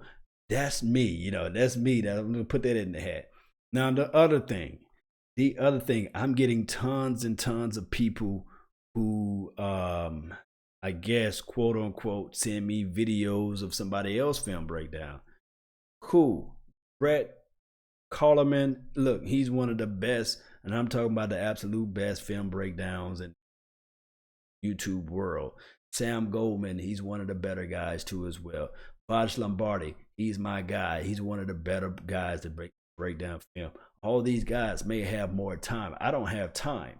Time is my enemy. And then when you're talking about the college season, I don't have college tape. So what I have to do from a college aspect, I really have to literally go on YouTube, find somebody else clip, chop it up, curate the video, see what, I don't have all the angles, and I have to look at one particular angle, and I have to make my assessment on that film, which would take hours. And you're having a baby that's 17-month-old, she's crying, running around, my wife saying, hey baby, what we want to cook, what we're going to cook today, and all this stuff. It gets and I'm talking about very, very, very, very, very time consuming. That's why I will wait for pretty much whoever the Cowboys draft, whoever we pick up during the offseason, then I would do the video. Because that Hayden Hurst video, and I don't do video. This is another thing about me. I don't do videos for likes. I don't do videos for subscribers and sub and all that sub tough stuff. I don't do that. So I might have on the end because it's just hard for me. Look, somebody asked me, do I have? I'm just telling you guys. I'm just telling you guys me, man. It's 11:30 at night, so I'm just letting you guys know who I am. So I get a lot of people who would say, well, been thought. Will you do this or will you do that? I don't mind doing it, you know what I'm saying? Because a lot of people would think that I would like to have a video with 10,000 views or 12,000 views, whether or not it's successful. A successful video to me is a video with 20 views, whereas I know for sure that I learned something from that player. Whether I learn whether or not they can inline block, whether they can catch the ball on the outside, whether this offensive line really has good hips. That's what I'm talking about, whether or not, his hand placement is correct. So if I can get 20 views, I'm saying, okay, to me, that's a good video. Some people look at a video and say, well, they don't have 500 views, 1,000 views, 10,000 views, or 100,000 views. You're not really doing anything. But this is YouTube. You express your thoughts. You put your information out there. And those, I bet you, there's people that's in this chat box, there's 58 people out there that can really do some film breakdown who really love the passion of the game. And they don't mind just getting out there. They probably too hesitant, not I'm going to say the word scared, but too shy, basically, to just speak your mind on a player and just let it out. We all going to get judged one way or another when you putting your video out here. Hey, one time I did a video, my lips with the ashes all to get out, man. Nobody should have told me that. Lord, man, put a little Vaseline there, man. I did one video that, hell, I wasn't even looking at the camera the whole time. I was looking all the way over here. And I did several videos where I was like, misplaced modifier, dangling, talking stuff. The video chopped up and it was like 2-3 minutes ahead of me while I was explaining the video. So you're going to have your trials and errors. And then a lot of people would think that, look, me personally, and I'm going to be real with you guys. My main goal was to get 1,000 subscribers when I first started off, And now that I hit that goal, I'm sitting there like, okay, what else to do, So I'm above what my goal is in life, on YouTube life. So, some people have the ambitions to get 3 million subscribers. Some people have the ambition to get 100 subscribers a day. Some people have the ambition to have the YouTube fame as far as money. And there's some things that people love money. People love the fortune, the fame. I don't do none of this for the fortune, the fame. Just like my guy, Smith Fan 22. He might have said, you know what? I hope this is what his whole thought track was when he started creating his name. He said, Emmitt Smith was, damn it, my favorite football player of all time. So what I'm going to do is I'm going to take his last name and I'm going to put the fandom that I have and his number. That's creativity right there. Smith Fan 22. That's his uniqueness. That's his name. That's his whole notion of who he is out here. He's a Smith Fan 22. So I salute to that guy. You know what I mean? You took something that you're passionate about, you merged it together, you're passionate about Emmitt Smith, you found the best picture you can find, you made it as the icon, you put his last name, you guys might share the same last name, and you put Smith Fan 22. Now people can relate to you that you are a Cowboys fan and you're a Smith Fan 22. That is what this YouTube is all about. It's about taking what you're good at and you putting it together and you putting it out there to the stratosphere, the atmosphere. And then 15 years later, you look back at it and you say, man, I was crazy. You know what I mean? 10 years from that, whatever I put out, hopefully YouTube will be around. Hopefully I'm around. I hope everybody that's in here is around. And then 10 to 15 years later, you can look back. I look back at some videos that I made. You know what I mean? And I've only been doing this for 2 years. I know my account may say started in 2013. But to be honest with you guys, to be really honest with you guys, I used to have like this channel where I was philosophizing, I was thinking, I was talking, I'm a poet, I can get away with words, and I was trying to be a little poet on his poetry. If I can be anything in this world, I will be the tears that was born in your eyes, lived on your cheek, and died upon your lips. Look here, ladies and gentlemen. The guys that's in here who heard that, they can take that and use that with their wives, with their loved ones, and spread that out to the ether. You will have you know what I mean? That's the type of stuff that I do. You know what I mean? That's what I did before this YouTube channel. I had this channel and I was just like talking all poems and stuff like that. And I'm a poet guy, I don't know where it comes from. It just naturally inside of my veins, I can just get away with words.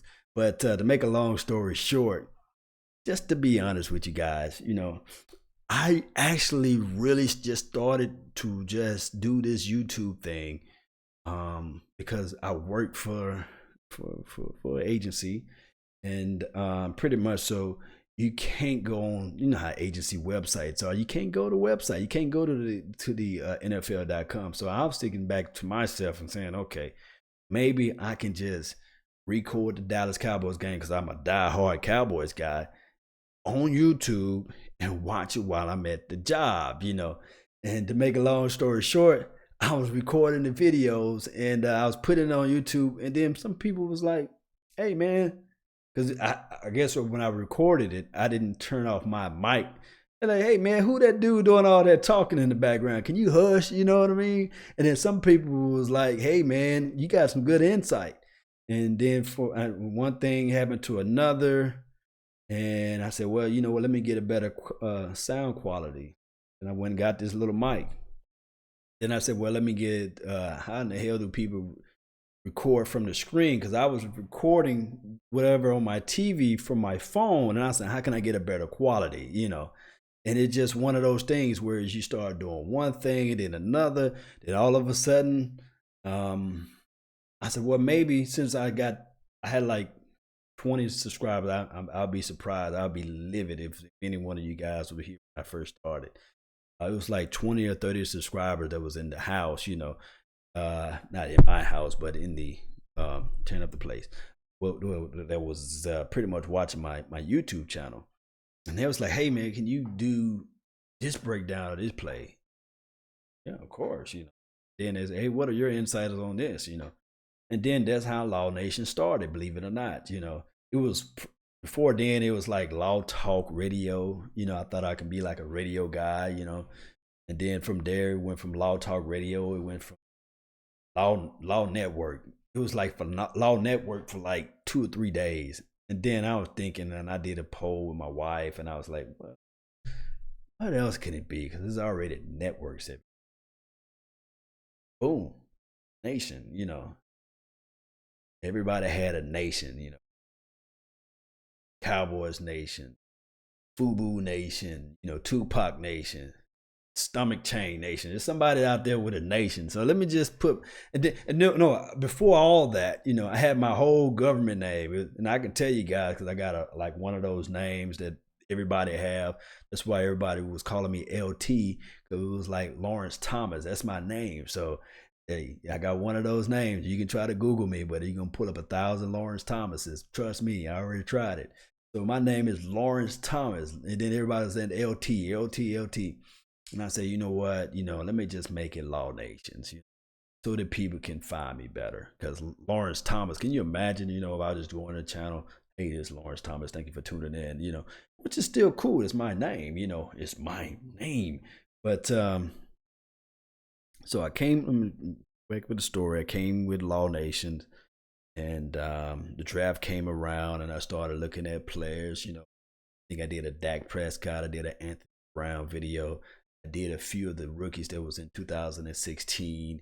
And to be honest with you guys, believe it or not, I was pro Tony Romo, you know, and I met up with Mark Holmes at the time. He was pro Dak Prescott. You guys remember that? You know, when all that stuff was going through the ringer, and I was sitting there saying, okay, look, Tony Romo would do this, you know, and I'm the guy that he used to always say Tony Romo would take the prettiest girl to the prom, but at the end of the day, it's his sister. You know what I mean? So meaning that he's not going to do anything. But that was an inside joke with me and some of my family members because, excuse me, but when you're from Mississippi, small town, everybody knows you by your first and your last name. You don't have a professional football team. And a lot of times when you're in Mississippi, a lot of people either root for the Atlanta Falcons, for the Tennessee Titans. It used to be in the early 80s and the 90s. It used to be the Cowboys. But what happened was a lot of people started rooting for the Saints or what have you when they started winning. But I was one of the guys that beat on my chest and said, hey, I'm a Dallas Cowboys fan. This was in the early 80s, you know, for those who telling you guys my age. But from the 80s through the 90s, I got a chance to witness 3 Super Bowl rings in my lifetime. That is the most joyous moment. That's why I couldn't really, because I know my brother, he's an Eagles fan. I couldn't really get into the Eagles like I wanted to about them winning this Super Bowl because I know how it feels for him. And when you feel that moment of winning, of rooting for a team, and when you cry when they lose, literally, I literally cried like a baby when we lost before we got to the Super Bowl against the 49ers. They didn't call pass interference on my guy Michael Irvin. That doggone Deion Sanders. He passed interference to him, you know. I cried, boy. I was so young, you know. But that just goes to show you, man. Shout out to Comfrey. CO Free. Shout out to you, man, for the donation, man. You guys just don't know, man. That even stuff like that, somebody just reaching into their pocket or their virtual pocket and they putting $5 on the channel. I appreciate it, man. We're gonna be live at the draft, you know, and hopefully, I don't know who you are, but undoubtedly you got the mask, you know. Of the what's the name of that movie? Y'all post the name of the movie from the mask of the guy that made the donation. I forgot the name of the movie. But Secret Society, something like that. But appreciate it, man. Biloxi, Andrew Castillo. No, I'm from a smaller town than Biloxi. What college team do you root for? See, I went to HBCU school, so a lot of people who went to like these bigger schools, like the in the state of Mississippi, like the Ole Miss and the Mississippi State. Yeah, V for Vendetta, the Anonymous Society. Yeah. That was a good movie, man. Old school good movie. Open up you like one of those movies that you stay woke on. Mark Holm had a bromance with Dak, you know. Hello, Hal. Yeah, I can see that, you know. Yeah, that's his guy, you know. Dak's my guy too as well. You know, I love the aspect of Dak total skill set.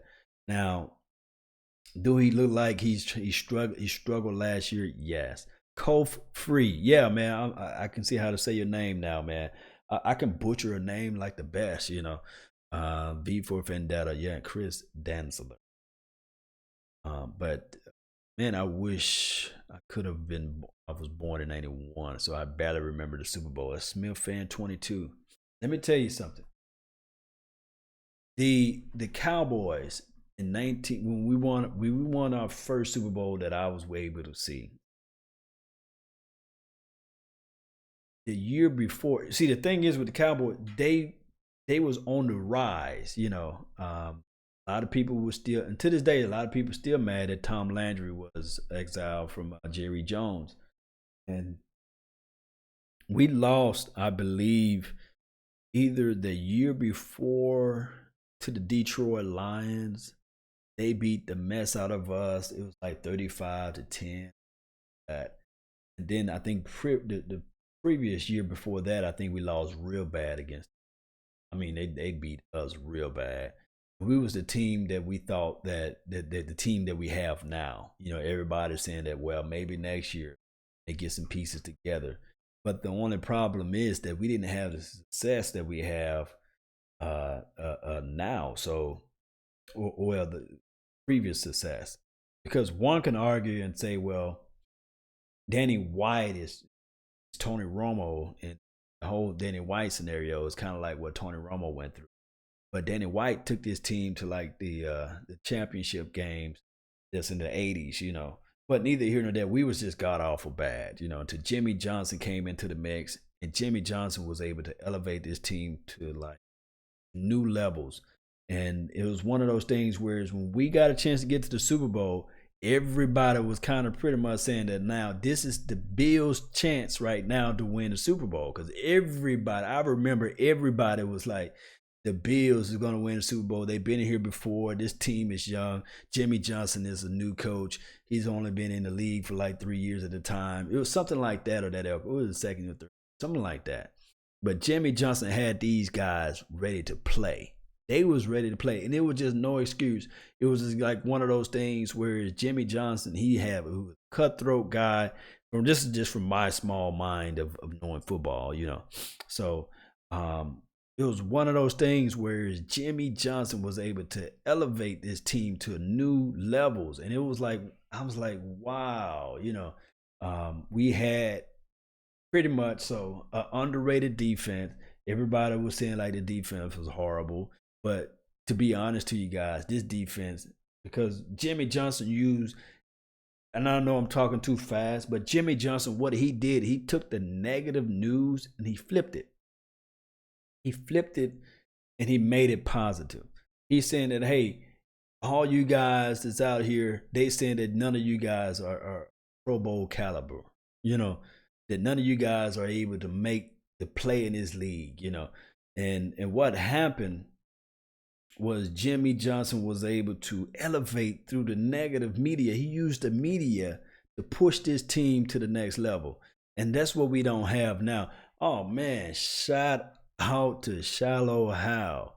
Man, $10, man, that goes a long way, man, especially when you're talking about helping the nation out, especially when the draft come around, any remuneration. I feel like an old pastor now. Hey, every donations, help. But it's right. Any Law Nations merchandise. Yes. If you go to my Facebook page, I have a shop now section. It's under the law at Laws Nation if you have a Facebook page. And you can go and I have shirts. I have Cowboys mugs and T-shirts and like that of that nature that you can buy. Have Law Nations on your shirt. I also I will post a link down below. I had it somehow, but somehow YouTube kind of took the link away for making the link searchable, but neither here nor there. I really appreciate you, Shallow How. Now, I don't know if that icon is a guy reading a book or what that is in the icon, but see, you came up with a philosophy name, and you've been following my channel. I know for sure. Let me know if I'm wrong. Because when I was like right at 5,000 somewhere, maybe 6,000 subscribers or before, but you've been following my channel for a long time. They had the number 1 ranked defense in 1992. Yes, but I think nobody was drafted not drafted, but nobody made the Pro Bowl.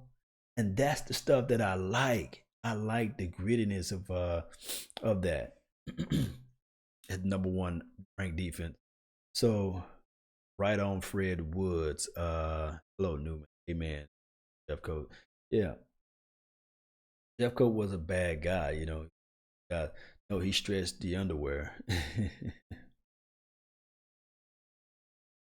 Oh, that's what that is in that picture. Yeah. Hello, Newman. Definitely beautiful. Harvey Martin. Yeah.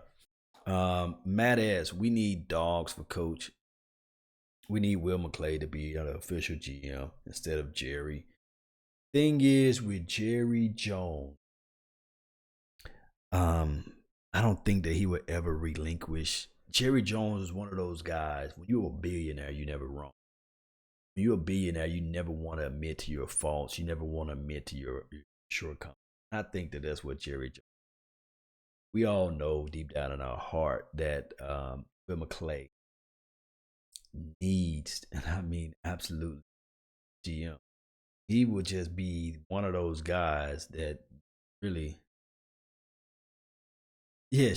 It's a movie, Shallow Hal. Yeah, I need to watch that again. Smith fan 20. Gabriel Blum.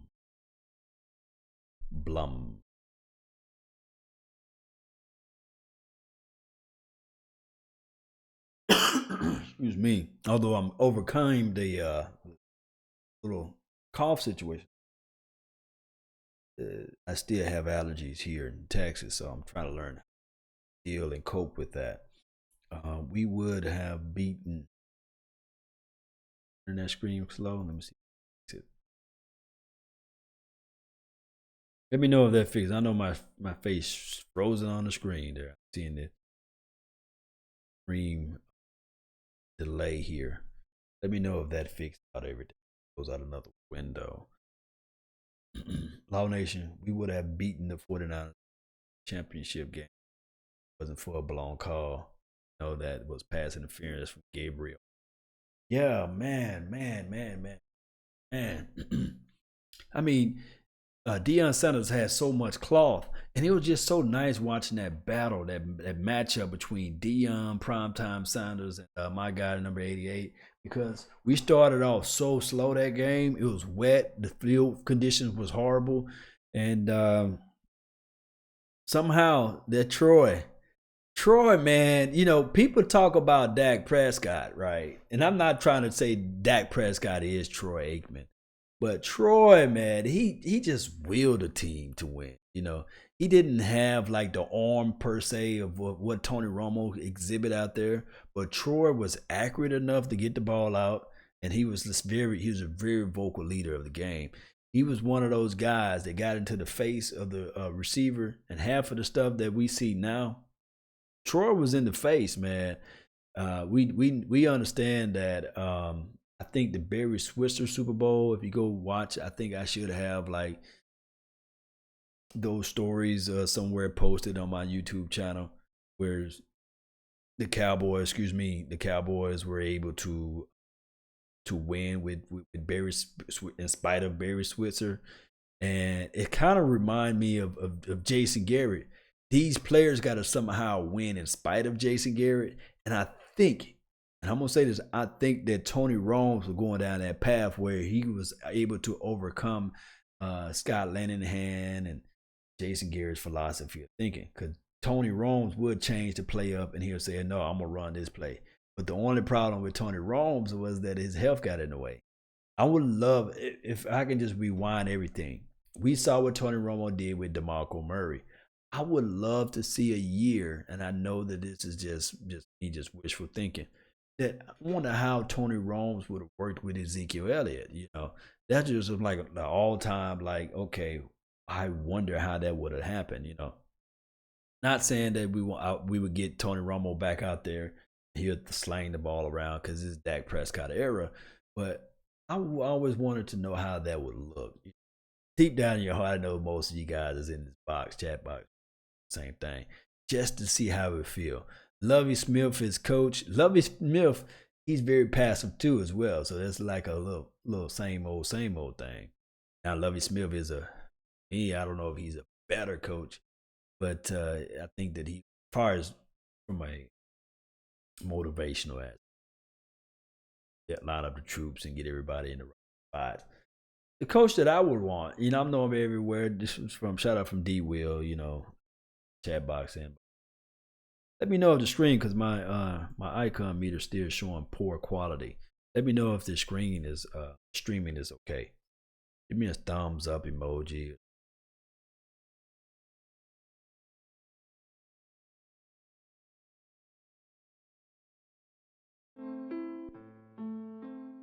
You know.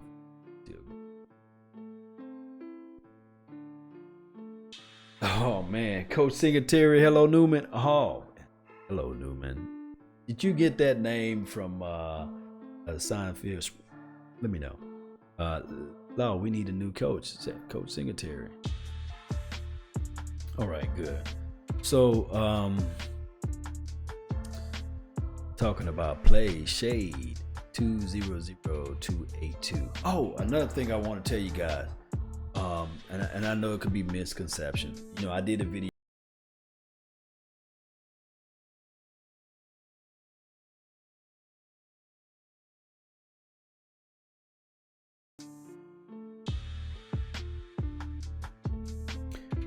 My thing is, I'm all down for like people who go back and forth with me with Kobe Bryant situation. Not Kobe Bryant. Think about Kobe Bryant.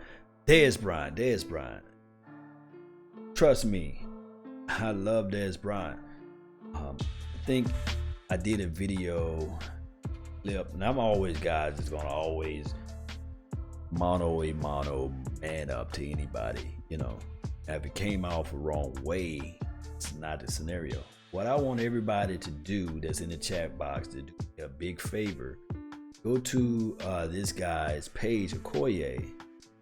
Did a video of Dez not guilty, but Dez is in at the name of the video. But what people fail to realize is that a lot of people are thinking just because you have a different opinion, a strong opinion about a certain player, that you think that you hate said person who putting the video out is speaking positive or elevating them. And that's not the case nor the scenario. With me or with anything that I do, I only can give you guys my opinion and my thoughts. And remember, a person who's convinced against his will is of the same opinion still. And even with opinions and being opinionated with that, a person's opinion of you don't have to become your reality. So when you be starting to understand those things and those principles to life, what I want you guys to do, if you guys can do this for me, just a quick favor, for those who follow Okoye's page, go to his page and let him know that Law Nation is not mad at said Okoye, or I'm not mad at Dez Bryant. My thing is with Dez Bryant, what will help this team, what will really help this Cowboys team is if Dez Bryant, and I'm trying to take money out of your hand or your pockets or your mouth, is that if Dez Bryant take a pay cut. I don't like $16 million a year, Dad. I don't like $13 million a year. What I'm saying is we're comfortable to us as a person. This is just my opinion, not my full thought. If what will make a comfortable palate for me to swallow of Dez Bryant, especially with the off the field and well, not off the field, but he pretty much cool off the field, but on the field sideline antics, would be $8 million a year, $9 million. Help this team out. Now, trust me, everybody want to host a Lombardi Trophy, but nobody wants to do the stuff that it takes to get it. Everybody want to get paid, and rightfully so. We do know that the NFL have tons and tons of lawsuits out there as far as head trauma, and we never know when the next play will be your last play. But if you look back at most of the teams that win the Super Bowl, for one, you can't have a high-priced quarterback. We all know that. For two, you got to have a decent defense, top 5, top 10 defense. For three, you just can't have a guy that's getting 13 or 14% of your cap. Now, my thing is, it's hard for me to say anybody to take a pay cut. It's a hard thing to tell anybody, because you wouldn't go to your job, and if your job overall is just doing bad, and somebody come to you and say, okay, well, can you be willing to take a 15% pay cut law? Like, well, nah, I pretty much earned this money, so I'm gonna take the pay cut. Like talking outside of my mouth, right? But at the same time, if we're on a year-to-year basis, I know a lot of people that work for Toys R Us would love to take a pay cut now. You see what I'm saying? Don't wait for the house to burn down completely and then say, okay, let's put up some fire extinguishers, fire, whatever it may be, smoke detectors. In order for Toys R Us to make it, somebody should have took a pay cut, but they didn't. They kept putting back. And I don't know if those who watch current news, but Toys R Us is completely out of business, selling everything for a loss. And that's how you got to look at the NFL with the salary cap. You cough one more time, because excuse me.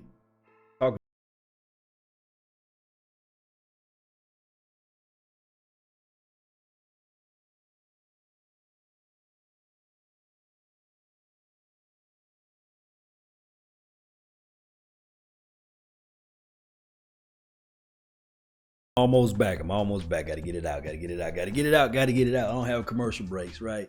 But football. I'm talking about pay cut. I'm talking about taking money out of a star player hand, spread it out equal. That's been a problem with my guy, Tony Romo. He went for the money.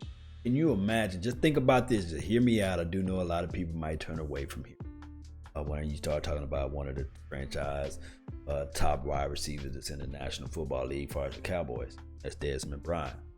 When you're talking about taking money out of the player hand, let's talk about Tony Romo. Let's think about this. We gave Tony Romo all that big cheddar, right? You only imagine Tony Romo would have had like a top 5, top 10 defense. It would be another scenario. If you can imagine if he took some of that money and put it towards the offensive line.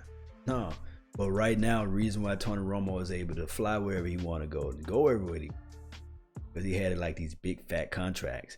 And I hate to say it, the New England Patriots have a way to know the cheat code. And the cheat code was, hey, I'm Tom Brady, and I'm going to take a pay cut.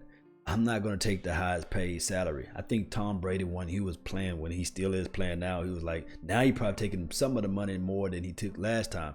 But when he was playing in the prime of his career, he's like number 24th or 25th overall paid quarterback. That don't make sense. But it made sense that Tom Brady was able to sell his merchandise within the stadium. You see them sending the TB12s everywhere. People don't talk about that stuff though. Watch, 5-10 years from now, you heard it first. Remember, I don't like to break the news. I'm not breaking news. This is just my theory. You guys gonna hear and see 15, maybe 10 years later that Tom Brady was getting paid under the table. I promise you, man, there's something with Tony.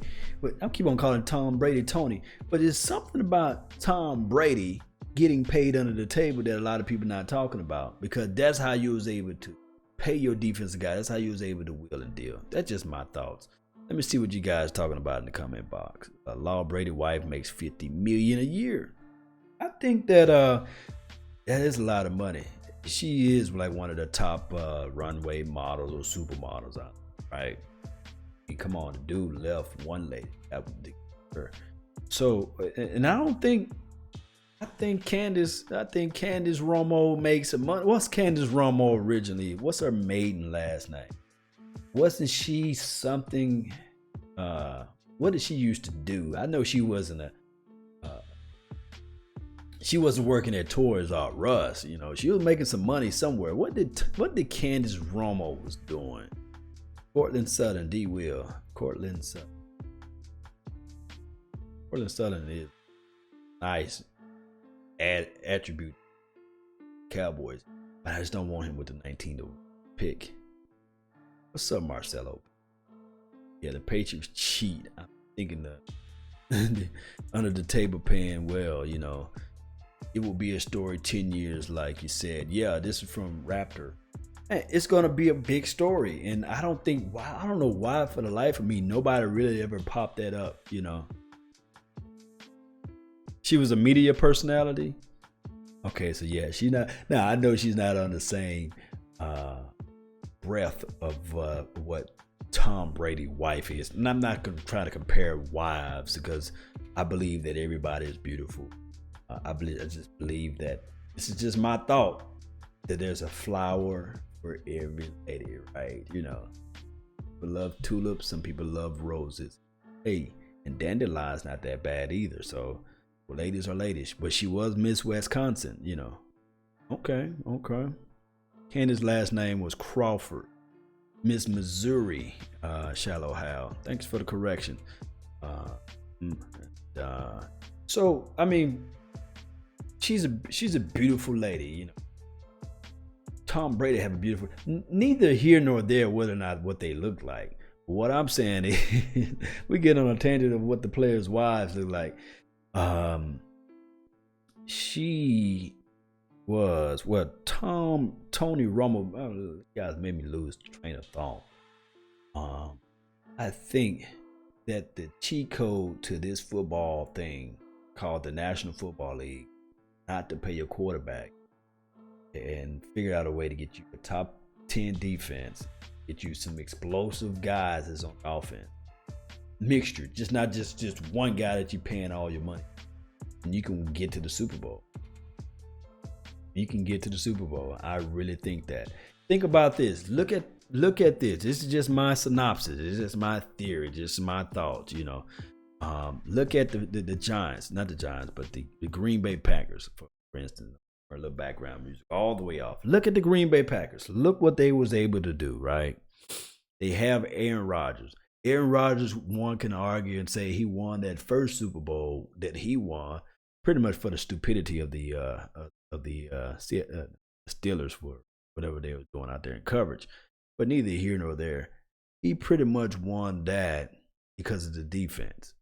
They went out and they went and get got a number 24, although he got injured during the Super Bowl and he didn't play. But their defense was still flying out to the ball. They was opportunistic. That's how you say that? Opportunistic. I can't say it too late at night. I can blame it on the nighttime. They was opportunistic. I can't say that word for nothing in the world. They had a stingy type of defense, basically. They was able to fly out to the ball, catch interceptions when it was needed, and Aaron Rodgers had to hit one of those hot streaks. But the name of the game is to get your team good enough to get to the playoff and play well enough to win at least one game and have the momentum to swing you and push you over to the Super Bowl. And we see that. Man, nobody in their bottom dollar can say, well, dang, that Joe Flacco, he sure was just putting the ball on the money. Joe Flacco, before he got his money, we all know that defense was just vicious. Ed Reed flying out the ball. Ray Lewis just killing everybody. Their front four was just vicious and nasty. And they had a decent running game with the guy that beat up his wife. I hate to say it that way. I forgot his name. But they had the other guy, some wide receivers, some speedy guys. But they wasn't really doing anything cute. You know what I mean? It was just one of those things. That's how the Ravens won the Super Bowl, you know. So we can do the same thing. We got Dak Prescott. I mean, he's not a Brad Johnson. He's not a Trent Dilfer. You can say he's better than those guys, right? One can say that. But my thing is, if you put too much money towards Dez Bryant, if you put too much money towards Ezekiel Elliott in the future, it just be a wash. You know, we got to figure out a way to get this top 10 defense, it's top 8 right now, down a little bit closer to like top 4, maybe top 3. I'm stingy that way. I don't want to be top 5. I want to be top 4, top 3. If we can have it like that, this defense, if we can have it just like that, the insufficiencies of the quarterback can be masked a whole lot when you're talking about your running game doing well. And I'm trying not think about it. Dak Prescott cannot be a Brad Johnson. You know, he's light years ahead of that guy. One can say that, right? If you have this guy opportunistic, yeah, I had to say it slow, Femex. Yeah. Look, that's the thing, man. If we can have this defense flying out to the ball, getting turnovers, maybe I'm preaching for Earl Thomas right now. But no, if you can have this defense flying out to the ball, can get the turnovers that we need. I mean, we can talk about a whole nother, like, man, that team that coming in from Dallas, you know, 4 is nice. Secondary, pretty sweet. The linebackers, if Sean Lee can just stay healthy weeks, I'm greedy. Sean Lee can stay healthy for 19 weeks. 19, that's all I want, Sean Lee. Stay healthy for 19 weeks. Well, if you count 2 off 5 weeks, 19, 22 weeks, man. Give me 22 weeks of Sean Lee being healthy. That will be nice. That will be something special. Law, we need a defensive tackle and a middle linebacker urgently. But is it Marcelo B? We play so much nickel, man. I mean, all right, so what's the nickel setup? What is the actual nickel? Those who know, put that down and I'm going to break it down to you. How many linebackers you have in a nickel defense? Somebody put it down in the box. I'm going to go over this. I'm waiting. First person. How many linebackers do you have in a nickel setup? Sean Lee will be hurt by week 3. Oh man, don't do me like Gabriel. Law Nation. I like Earl Thomas, but past his prime. Oh yeah, trust me, he is definitely not worth first and second. Okay, so Fred Woods, shout out to you and Joshua and Kofi. Look, there's and then one is 4 down linemen, 2 middle linemen, cornerback. Okay, this team collectively played. I think 80% of their snaps out of. This is a pass-heavy league. So when somebody argue and say, "Well, excuse me, when somebody argue and say, well, we don't play 3-4 defense. Pretty much you're playing a hybrid version of 3-4 defense when you're having only 2 linebackers out there on the field. Now, this is why I say with your 2 linebackers out there in the field, this is why it's so important for Jalen Smith to get his body together. It's so important for Jalen Smith to stay healthy. We already understood what is so important for Sean Lee to stay healthy as playing the weak side, because he has so much responsibility watching the running back out in the backfield, flying upfield, stealing off that weak side area. Now, the thing is that the key to this actual defense altogether, we do know it's the front 4. If you're able to create pressure with the front 4, and then we did a lot of setup too as well with the 3 down linemen with extra linebacker too as well, hybrid 3-4, but neither here nor there. We rather had those setups. If we can create pressure with D-Law, we know he's coming. Taco, he can be more seasoned. I know a lot of people don't like Taco, but if we can have Malik Collins, if he playing a 3 technique, and that's why I wanted so bad for a big fat plug to be in the middle. I mean, you had your star Latua Hay out there. You could have made some money moves towards him, but now we would have to really draft a really true defensive nasty guy, right? That would elevate everybody else on the line.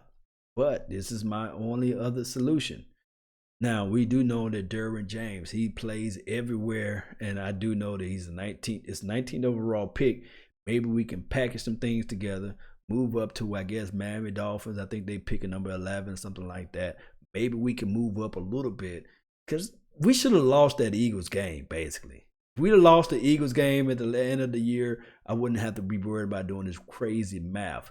But if neither here nor there, the win last year against the Eagles, pretty much like a loss, because now the Seattle Seahawks, who pretty much draft similar to us, I think the Ravens draft similar to us, they are picking ahead of us, and they may have Derwin Trinidad James on their roster. But I'm saying all this to say this: 85% of the time we was in nickel. We had 2 down linemen. We had 4 down linemen and 2 linebackers. What I'm saying is they brought Kevon Frazier down in the box, who also played down in the box pretty well the year before that was Barry Church. But now you have Kevon Frazier. But can you imagine if you have Derwin James, who's a little bit more versatile, more cerebral, faster flying out to the ball, can cover well out in space. If you have him flexing him down into the box, that's like your 3rd linebacker. But with range and space and can fly out to the ball. That would be such a very crucial spot for us, man, with defense. It would help us out. Now we can, and this is why I'm thinking about even with the Honey Badger. This is why I was so mad, and I made the post on my Facebook page about Jerry Jones going on vacation, which ruined the whole situation with Honey Badger. Honey Badger and Xavier Woods, one can argue and say pretty much they have similar skill sets, similar frame and size and all that good stuff too as well. I think Xavier Woods is just probably slightly bigger than him, give or take. But Honey Badger, he's such an intricate part of this particular defense that he will play in. He can either play strong, he can flex over to free safety, and you can put him down into the box. Now you can start having your disguise plays, meaning that you don't know whether or not is Xavier Woods is going to be in down, he playing down, or you're going to kick the Honey Badger in. Or you can start flexing around with Cheeto Bed Woozier. You can start mixing up these packages, whereas now teams are going to say, okay, you remember that video when I pointed out it's so important to point out the mic. But it's also so important to point out the free. It's also important to point out who's going to crash down upfield or who's covering the safety on the flat. There's so many things that you can do, and I hope I'm not talking too much, when you have a person that's so versatile like that. And that's what a Honey Badger is, and that's what we already know what Earl Thomas can do. I do know somebody was saying that he's beyond prime.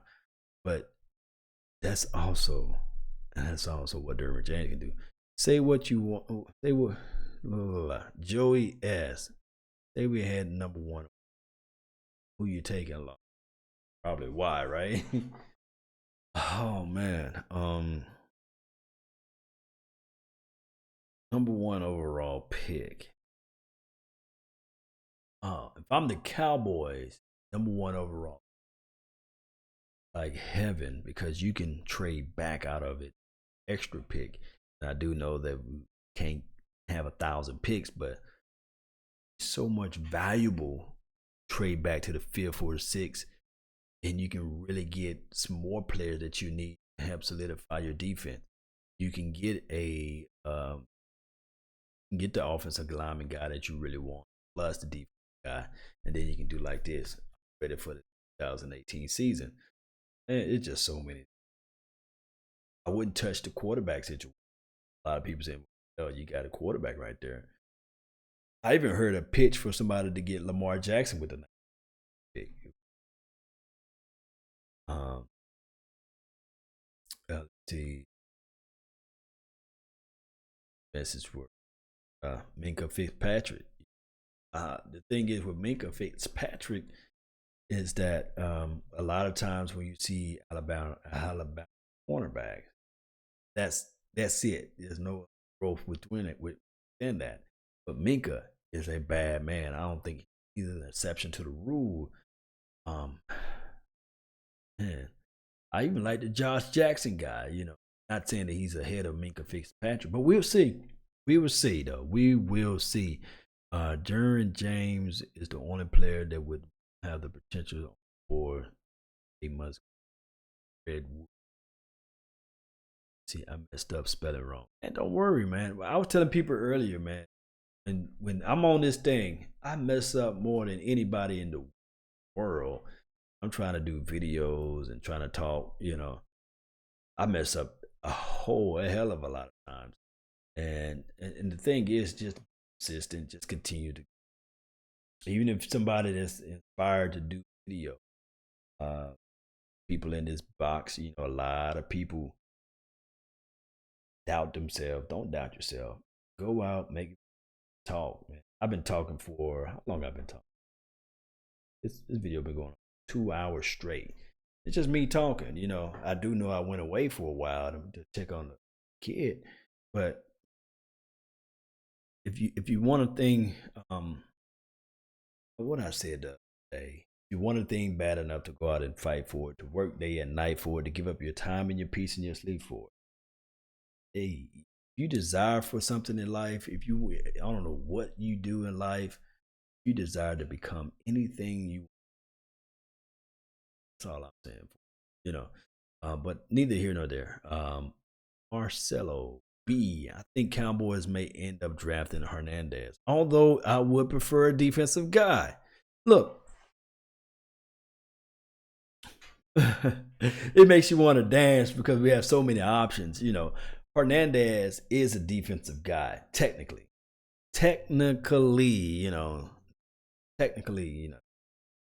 But reason why I say that he's a defensive guy, because he will help your defense. Now Ezekiel Elliott will give you a one big kiss if we was able to get Hernandez. For the simple fact that now, the reason why I say that is because of the simple strength that Ezekiel Elliott, this team will be able to run the ball more efficient. Time of possession. Best thing that you can ever have for your young defense, them not being out there on the field. Run and pound the ball, get to the money zone, red zone, green zone, however you want to call it. Now you can just punch it right on in. There's 6 points on the board. And if Dan Bailey can hit the field goal, then there's 7. That's the best defensive move you can make out there, basically. One of. But I'm still team Derwin James. Hernandez is kind of like second or third on the list. Scandrick got his Clippers from Cowboys. Yeah, Scandrick is gone. Scandrick going to end up playing for the Washington Redskins, where all of the other Cowboys go when they Cowboys. Can we get the money to pay Irving? We should have some money to pay Irving. My Cowboys family, what do you think we trade down a team pick if Roquan or Derwin James aren't there. Can we go get Isaiah Wynn? Another second. Trade down. I probably didn't read that right. Let me reread it. You said, you think we should trade down at number 19 if Roquan Smith or Derwin James aren't there, basically. We can get Wynn in another second. Trade down. Oh, okay. I see what you're saying. Like trade back into the draft. My Cowboys family. Okay. Getting more second round. That would be nice for us to have Isaiah Wynn. But I know for sure that pressure from my big number. But I know for sure you can count on. My thing is, I don't want the Cowboys to get greedy. I don't want them to get too cute because I just don't like when we do it. We always mess it up, you know. That Bruce Carter that we did years ago, that was a horrible deal, man. We got Bruce Carter and we would say, okay, we're going to work with him. And then when he finally had a good year, the next year he was gone, you know. I don't want that to happen to us. And I don't want us to happen with the Jalen Smith. Because I'm still waiting on Jalen Smith to show up and show out this year, you know. Although he showed some promise and some growth, things like that. But I'm ready for Jalen Smith to really like a. This is technically second year. He shouldn't have a sophomore slump. But I want Jalen Smith to have like the inverse of what Jared Goff had. You know, had a horrible first year, second year, everybody like, oh, wow, this guy can walk on water. I want Jalen Smith to play lights out like that. You know? See what we have. I like Griffin, Shaquan Griffin, the guy with the one hand. I would love for him to be on this team.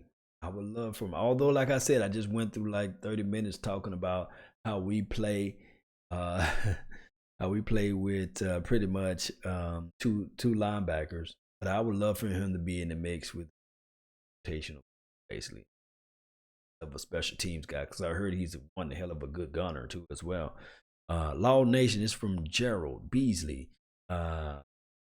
Think about Martinez Rankins, Mississippi State offensive line, 3rd round. I'm going to have to look at Martinez, you know, film. I have to look at his film. Question within a question from Frank Woods. My Cowboys football family. Absolutely. The teams behind different than ours. Our potential would be a safe pick. I think potential. Another OBJ and still not as much heat Zeke got. Oh, yeah. Hey. Oh, man. You talking about the OJ video that he got Ragnarok, man. Somebody Ragnarok OJ, man. Odell Beckham, I say OJ. Somebody almost OJ'd him in the club. I saw that video. Shout out to my guy Jay. Hit me up on Facebook. And remember, I'm not a breaking news type of guy. I done already did my one Odell Beckham video, so I'm not going to put another Odell Beckham video out there. But there's a video of him getting a Ragnarok, man. Somebody rocked him in a club. He was in a strip club or something. He had these little Roman noodle hair on his head. And I don't know, he must have touched the wrong person's lady. And I just saw a little fist just come and just bam.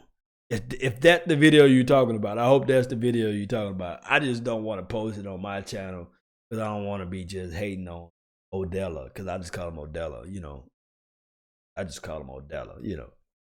But somebody rocked him in the club. I'm telling you, he should have stayed at home with me or something, you know. Stayed at home with Law Nation sipping on some good stuff. You know, I ain't going to tell you what it is because it's PG-13. But Odell, man, Beckham, he needed to stay out of them streets, man.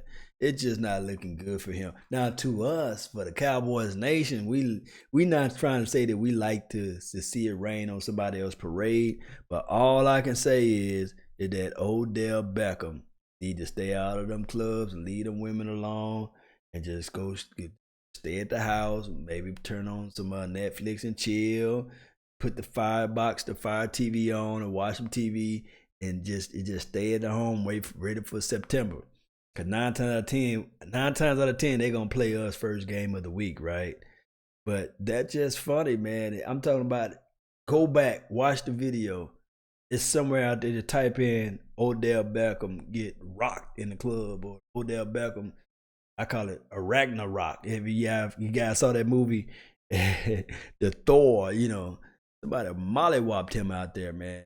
It ain't looking good, man. It's not looking good for Odell. My Cowboys family, man. You guys in the house. What's up, DJ? Who's the DJ? Where the DJ? DJ Crown J, baby. What's up, baby? In here doing your thing, man. Shout out to you. TMZ wasn't there. OBJ. Oh, man. Voodoo. Alpha Voodoo. Ref Mike White. Oh, man. Yeah, he'll be one hell of a guy to have on his team. I mean, look grimish a little bit, but I think that he is a guy vicious enough to. But we'll see, though. We'll see. Look in crazy. Man, that's a unique name. I like that name.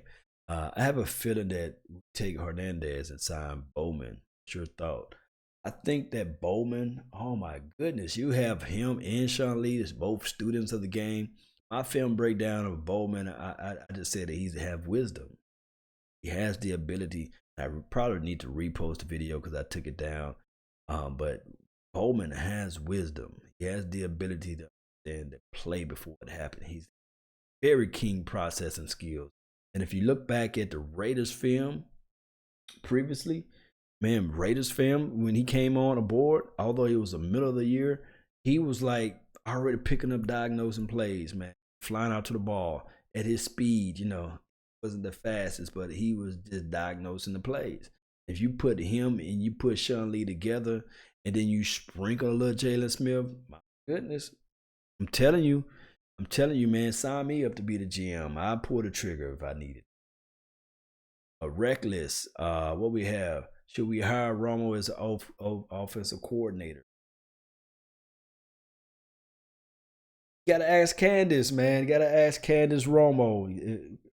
Candace Crawford Romo. You gotta ask her because you gotta understand they got 3 kids now. That's gonna take a lot of time. And being in the booth with Jim Nantz, man, that's just like a dream to most people. And he don't have to really do nothing but just call plays and do meet and greet before the football, in the week of. So, but being an offensive coordinator, you got to really burn the midnight oil. You got to really scout and evaluate, look up teams, figure out things. That's a lot. 19 days. Bowman knows how to shut down the run. I mean, say what you like. Shout out to you. I like that name. Boy, man, you guys got some creative names in this box, man. Say what you like, man. One of the other better channels, YouTube names out here on the channel. He can shut down the run. He does not diagnose the plays. He can put people in the right places. My thing is, I don't want him to get washed up at his, with our front four. We probably need some still help on that. Fred, this is the question within the question here. Gabriel, I know it will work, but as soon as practice or practical, we'll be leaving running backs in the second tier, prima donna wide receivers. Prima donna, fill me in on what you guys were previously talking about, the prima donna. I think for the love of the name and the opinion, love to see Lee and Bowman would sprinkle some of Jay. Yeah. Sprinkle some Jalen Smith in there. Sadly, there wasn't Odella. It was an Odella lookalike. That's why. That's a good thing that I didn't post it. Who was that? Dez Bryant logo 88 swag that way. Hashtag swag that way. So. There wasn't Odella. But It's imitations of Odella, the dude with the Roman noodles. That's all I saw. And he got rocked. He's somewhere right now, sleeped. He laid out somewhere. And he's going to wake up thinking that he was Odella. He said, man, whatever they gave me, it made me feel like Odell Beckham. Because he looked like them. But think about it. If I was Odell publicist, if I was Odell's wing person, I would say, hey, that's not me too. You know, even if it looks like me, built like me, got the same tattoo, I'll say, hey, man, that wasn't me. You know, that was somebody that looked like me. You know, then I'll have a way of saying that I was at this location and confirming, because he's a multi-millionaire. He should have ways of confirming that he was at another place at another time. You know. Nah, I'm not buzzing. I'm really not even drinking anything. This is some high quality H2O. But I'm glad Dad's still a Cowboy. It's looking crazy. Yeah, he's still a Cowboy. Cowboy for time, even college league. I think Washington franchise should be eradicated because first owner, sports entertainment, so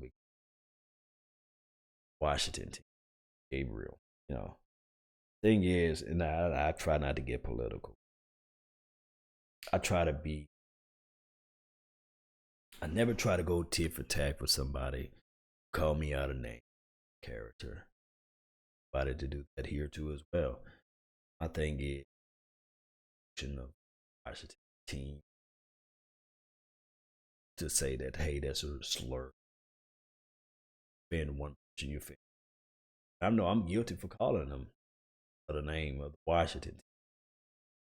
I'm guilty of that too as well. You know, I call them foreskin, skin. You know, call it everything but the name of the team anyway. But I really think that that owner, you got to understand. I don't know nobody in this room. I don't know if anybody meet Jay Crown. Jay is a me. But when you make a certain level of money, it might make a certain level. Some of y'all got some of y'all high rollers in here. Mike ass. One of y'all got tons of money, right? Just using y'all as an example. When you have a certain amount of money, it's able to put you in places where close your eyes. People that don't make the money can only imagine to be there, right? Go into a spot, you go into a club, you go into an establishment. I'm not. That's with that amount of money. That is when you're making probably $70,000 a year, right? Walk into an establishment. I'm not touching. Some people are not humble. Can you imagine if you made $700,000? That same person with that type of mentality walk into a building and say, "I'm not touching that door."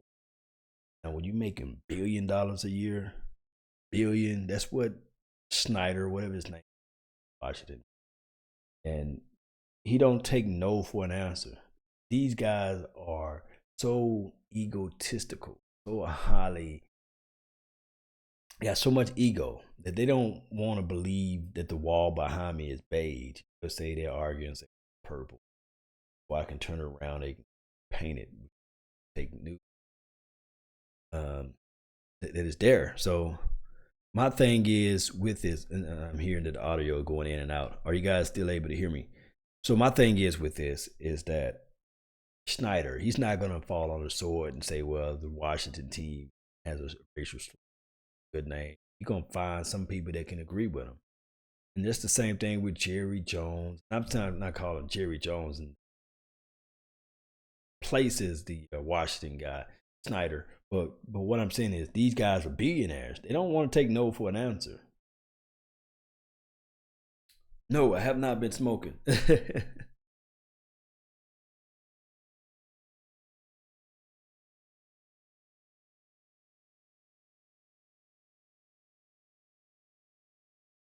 getting late at night. That's what it is. Getting late at night. It's getting close to 1 o'clock where I'm at. And that's what it is, when you make type of, their egos represent currency. You know what they call ego? Edging God out, basically. Meaning that ego is so big that I don't have to listen to what you have to say, what you have to offer out there. And that's what it is, Can I move into that empty room? No, it's not all the way empty, man. Let me see if you guys can take my little camera here. It's not all the way empty. You got a little workout stuff over here. This office attached to my my bedroom. Beautiful wife here. So it's just one of those things where is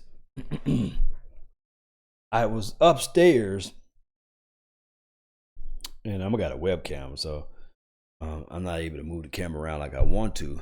I was upstairs, and I was going to set up my room up there, but the room was so big, I'm in a big old house, and I was going to set up my room. I had the TV mounted on the wall, and to make a long story short, I was going to make that room my man cave. Then I said, you know what, this room here is a whole lot smaller. So what I'm planning on doing, and for those who are everybody who say, hey, Law, why your wall so naked in the back?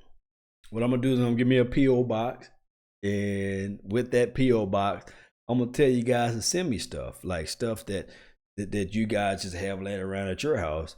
And why not have an interactions whereas you can have your stuff behind me, and I'm, give you a shout out to those who send stuff, and it'll be such a unique thing. It'll be a way where you guys can interact with me by saying, you know what, you see that picture on the back of the wall? I send that to Law Nation. And then hopefully by the time I get like maybe 20,000 subscribers, 50,000 subscribers or whatever, say, hey man, I remember you when you had 10,000 subscribers. 3,000 subscribers. Look at my poster on the back of the wall. So can you guys still hear me? Is my audio still cutting in and out? Maybe my mic, I'm not talking into the mic. Are you guys able to hear me now? I'm hearing people saying the audio cutting in and out. Yeah, cool. That's Raptor. Yeah, you'll send me stuff. Appreciate it, man. And I will post it, for who it came from. I won't use your return address as I'm going to find out where Raptors stay at, But I'm going to, that's what I'm going to do. I'm going to get a P.O. box. I want you guys to send me stuff if you like the channel, and that way, we can interact, and maybe I can have a full wall of Cowboys merch. Or I can just go buy it myself. It just really don't matter. But I'm ready for you guys to have your impressions on the channel. I even talked to my wife about it. I said, well, what can I do to help this out? And I do know I have a pop-up screen where I can make it green screen, and I can put myself in pretty much anywhere in the city of Dallas, or pretty much I can put myself on the moon too, and I can put myself pretty much I can make the background anywhere I want it to be. That's all through green screen technology, you guys know. Try to make it to 1 o'clock my time. 2 hours and 31. Opening day of camp last season. Killer. Sun was beating us down, and there. Say what you like. The sun is kind of crazy. Get hot out here. What else we done? My Cowboys family is going to the draft. Yeah, you guys. I can't wait to see you guys there at the draft. Should have a booth or something like that. We go watch Lombardi. We're gonna be all hanging out, man. good food, of talking good noise. Hoping we can, have good luck out there.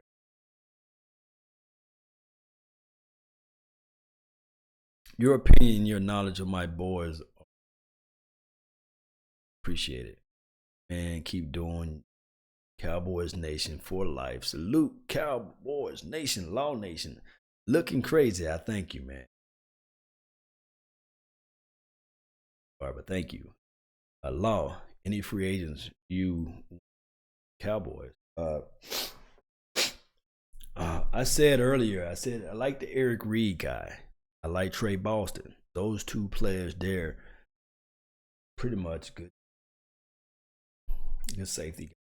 Probably sweep team. Who else? I like the Bowman. I like my Bowman guy. Hopefully that can help out. Maybe when I make high noises, maybe that's what causing the sound to go in and out. I'm sorry about that, Reckless. Saying Garrett is a great coach is like saying Bill Russell was better than Wilt Chamberlain. Well, Wilt clearly was a better player. Garrett is great at clapping, He's great at something, right? He's great at clapping. He's great at getting this deal with Jerry Jones to stand on the team. That's what that's what Jason Garrett is good at. Trey Boston. Caro. Trey Boston or Kenny V. I still have my reservations on Trey's coverage. The way Trey hit. I'm about to look back at this, Who's younger? I probably lean towards Kenny V. I haven't really looked at Trey Boston completely, just to be honest. Hopefully, I should have been doing that tonight. I should have been looking at Trey Boston film, appreciate it, my Cowboys family. Due to you and vacation time. Vacation. I've been talking ever since then. I'm gonna have to really look at that. Better out of the Eric Reed, Austin.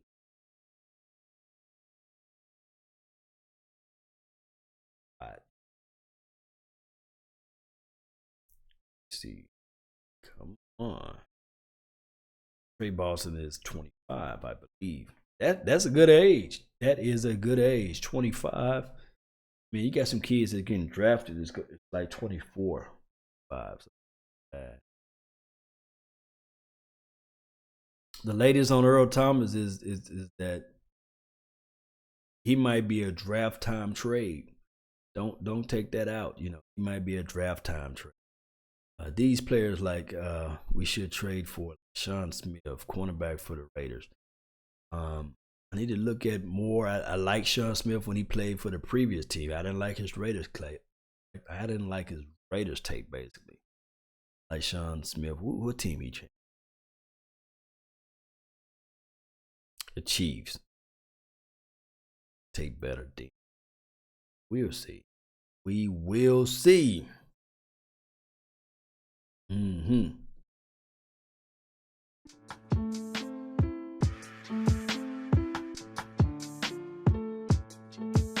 Oh, he got some charges on him? Oh, well. Howdy on him. Got Space Cowboys in the house.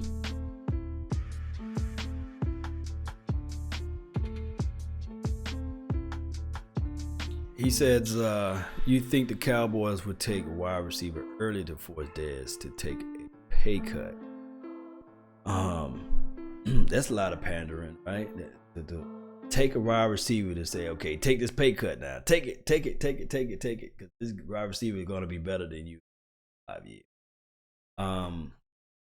My thing is with Dez, as I said before, I think that he should naturally take the pay cut regardless of who they draft.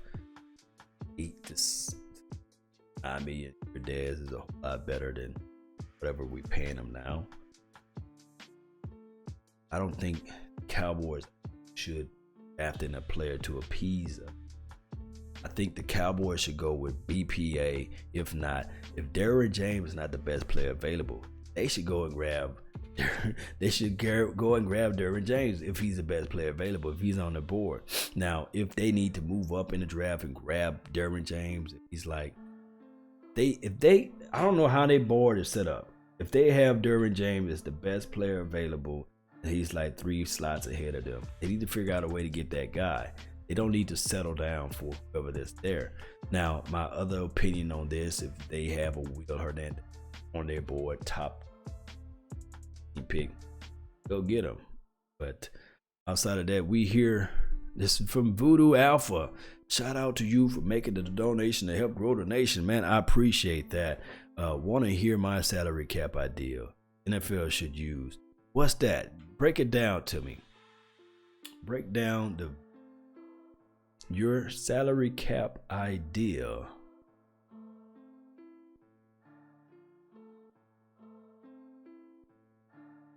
I'm not going to say another word till I hear Voodoo's Alpha salary cap idea. Well, Dez have leverage now due to all of the crazy money doled out to the receivers. Fred, you are 1,000% right, man. They was making all types of crazy stuff, man. Paying these guys crazy money. I'm sitting there, oh man, market. But it goes to show you that's the reason why I don't like the salary cap structure.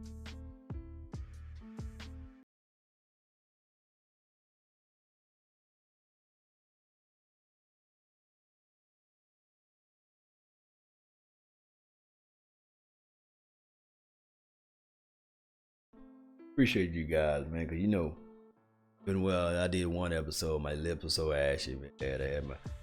I had crust in my eye. Nobody let me know. Shout out to Bud and me.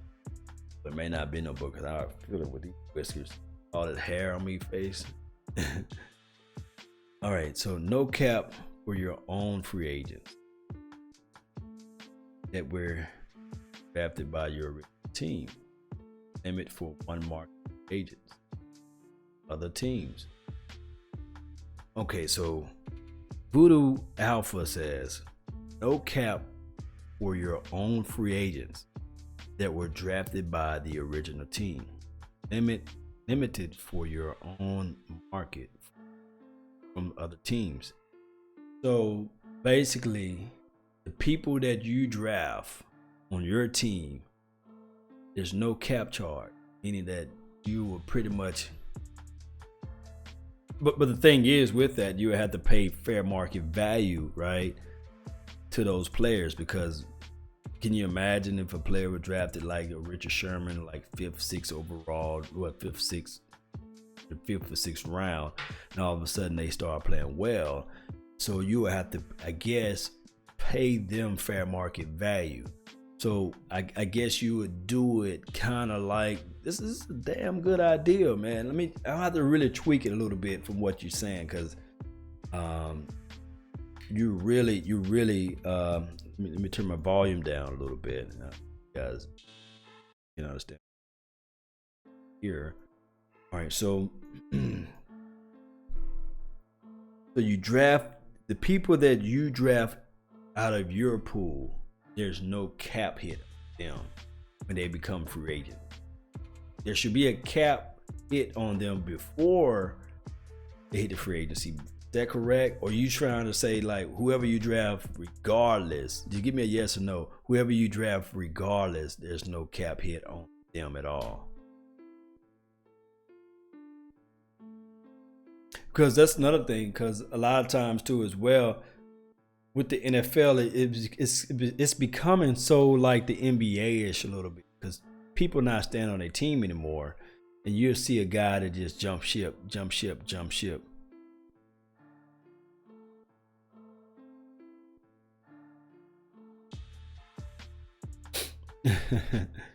Gabriel, man, you're so funny, man. Terrence Weaver could be traded like a half of a bag of saltine crackers.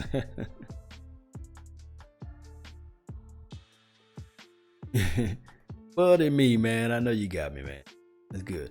But Voodoo Alpha. So say you can re-sign Dak and Zeke for whatever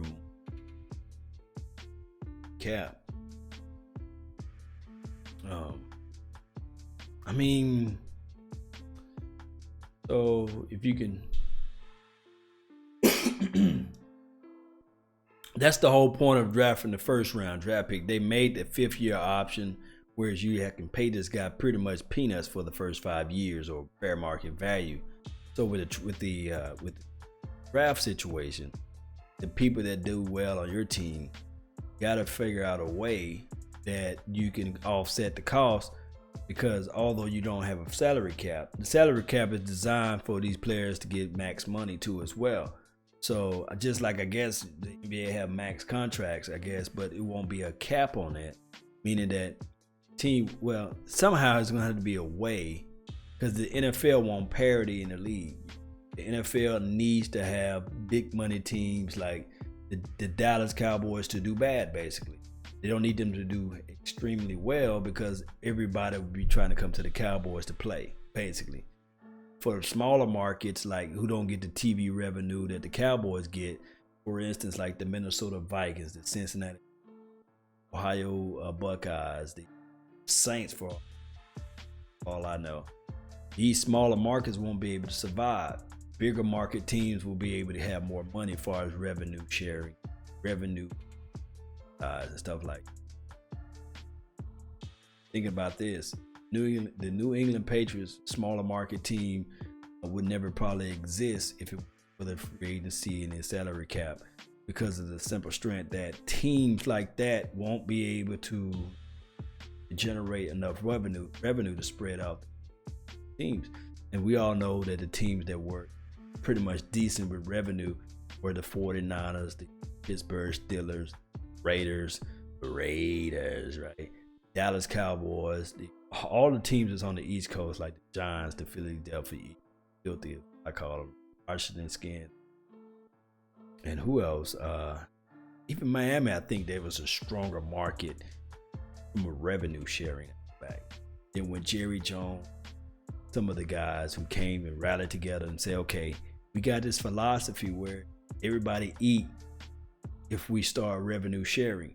And I think Jerry Jones probably shot himself in the foot with that, believe it or not, when he started doing the revenue sharing, because really the Cowboys really have yet to be anything in a fighting chance when you're talking about, we talking about free agency and how this been backfiring on us as far as the salary cap.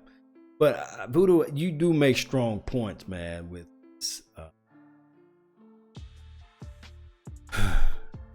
yeah, Voodoo, yeah, you're gonna have to call in and explain it verbally, yeah, because I'm not gonna really follow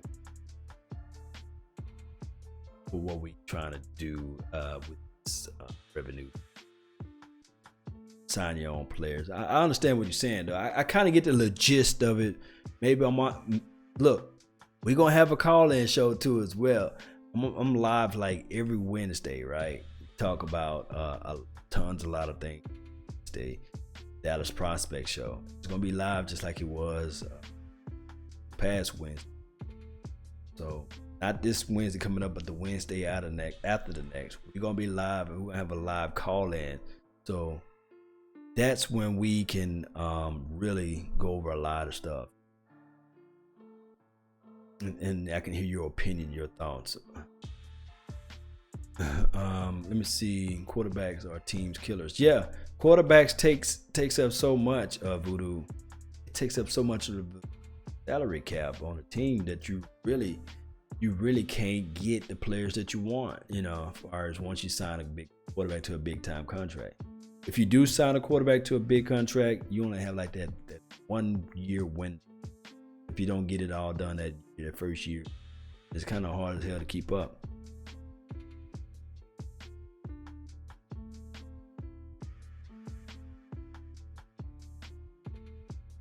Oh man, Bud and me, man, you probably have one of the better voices out there.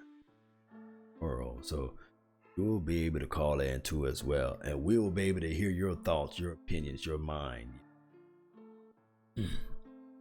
This is the only way. I think you can take them. Bad need. Frank Woods, you're right, Law Nation, because Cleveland would never be. Cleveland forever be Cleveland, and Dallas will finish the case. Yeah. It will. All right, so it is 1:00 where I'm at. So how many people we got in the chat box? Or shut this thing. 53 people. So let me know where you guys are from. You guys let me know how long you've been following the channel and these sorts of things.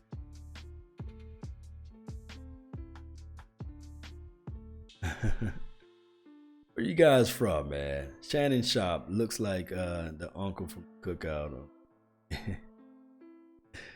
Skip. MFFL Scott, hey, what's up? 100 million cap for. It would be nice. Got Oxnard in the house. Shout out to you. I cannot say your name, but shout out to you. I want to say you use him down.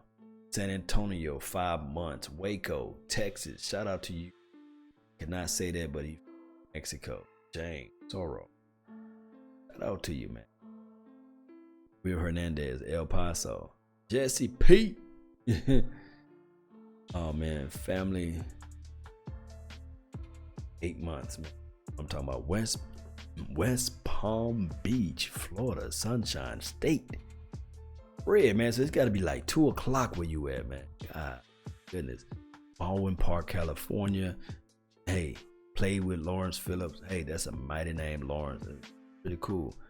El Paso in the house too as well. You think Earl Thomas trade gets done? I think Earl Thomas trade get done maybe during the draft. Just got home from the bar. No Dak Ninja. Shout out to you, man. Had a few walk me downs and Patron. Appreciate that. New Jersey, 2 weeks in. Appreciate you. New Jersey, that's Pedro 856. You guys go follow his page. Think Earl Thomas get trade done again from MFL Scott. I think Earl Thomas might trade done during the playoffs. During the draft, he's gonna get it done during the draft. I am from Iowa and I live in Iowa. Appreciate you, man. Iowa State, where Anthony Hitchens played ball at, right? North Dakota Ninja. There you go. North Dakota, Carson Wentz. I was the only one to pass. So you guys might stay next door to each other. Don't know it. Just how it is in the nation, man. Be talking to your neighbor.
You should have told me. Let me see if I can find some Kratos music for you, man, before I get out of here. Kratos. Let me find some Kratos music. Let me see if I can find the Kratos. I got it. I got a music request, Mama. Mama, I made it. Mama, I made it.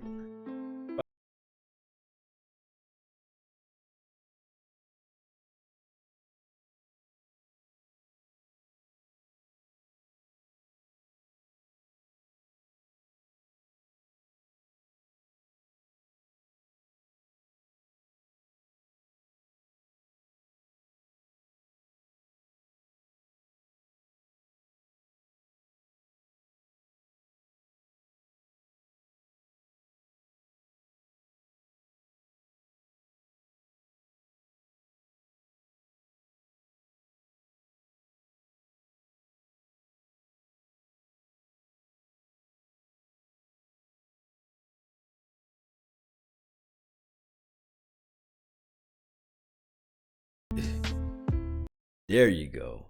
The rage of Sparta. Oh, yeah.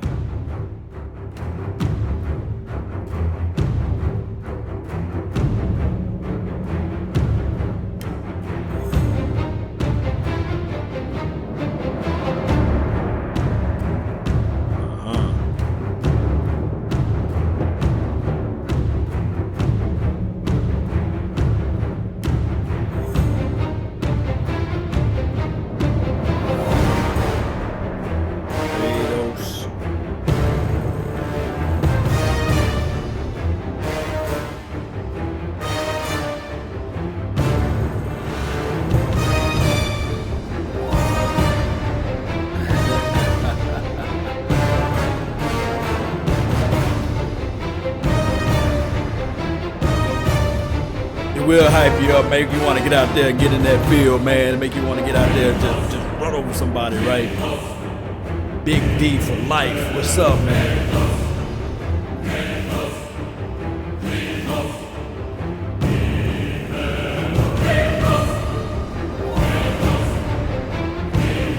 Hey.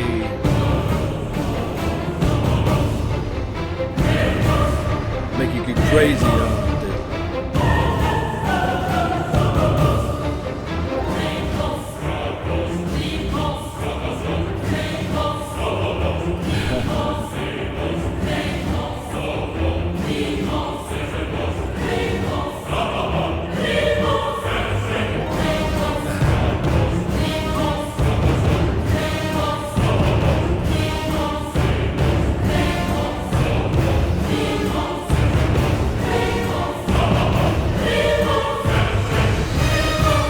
Make you want to get out there and hit somebody, right? You want to hit somebody.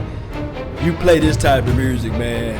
You gonna line up in the 3-point stand. You're gonna be like, okay, where you at? I'm finna explode. I'm finna blow you up. I'm finna get this thing going. Hey.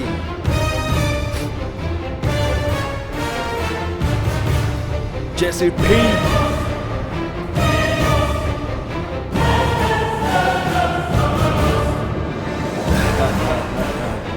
Wine is fine, but liquor is quicker.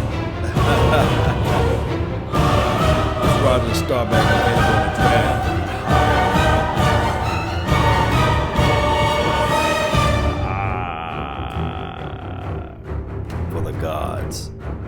For the gods of Olympus, abandon me. And this day on, we must find our way. If we can push our minds together, if we can bring forth the great Dallas D back into Dallas, we will win. You will win. Everybody will stand up and win. That's what I'm talking about. That's the type of fortitude we must have. Everybody stands up to their feet. Everybody flies out to the ball. We can do this, Cowboys Nation. All we need to do is just have the spirit of Kratos, for the god of Olympus has abandoned us.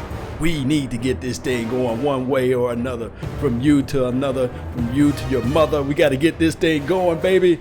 Yes, yes, yes. We will win.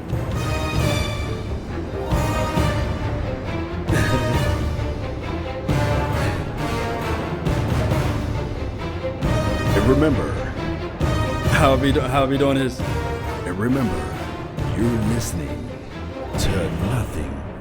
And I mean nothing but the best.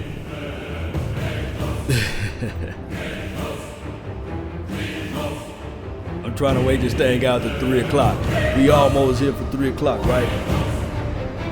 Well, 3 hours strong on my stream. It's 2 hours and 56 minutes. We ain't gonna go all the way to 3 o'clock. Come on, 3 hours. Come on, stream for 3 hours. 2 hours and 57 minutes.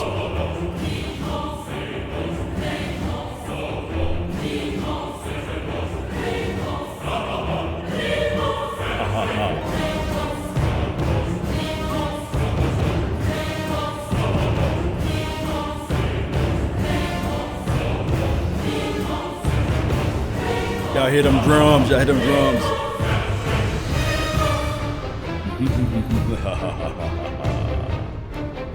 Hey, y'all remember that? Y'all remember the not Killer Instincts or to come back? Yes, perfect. Finish him.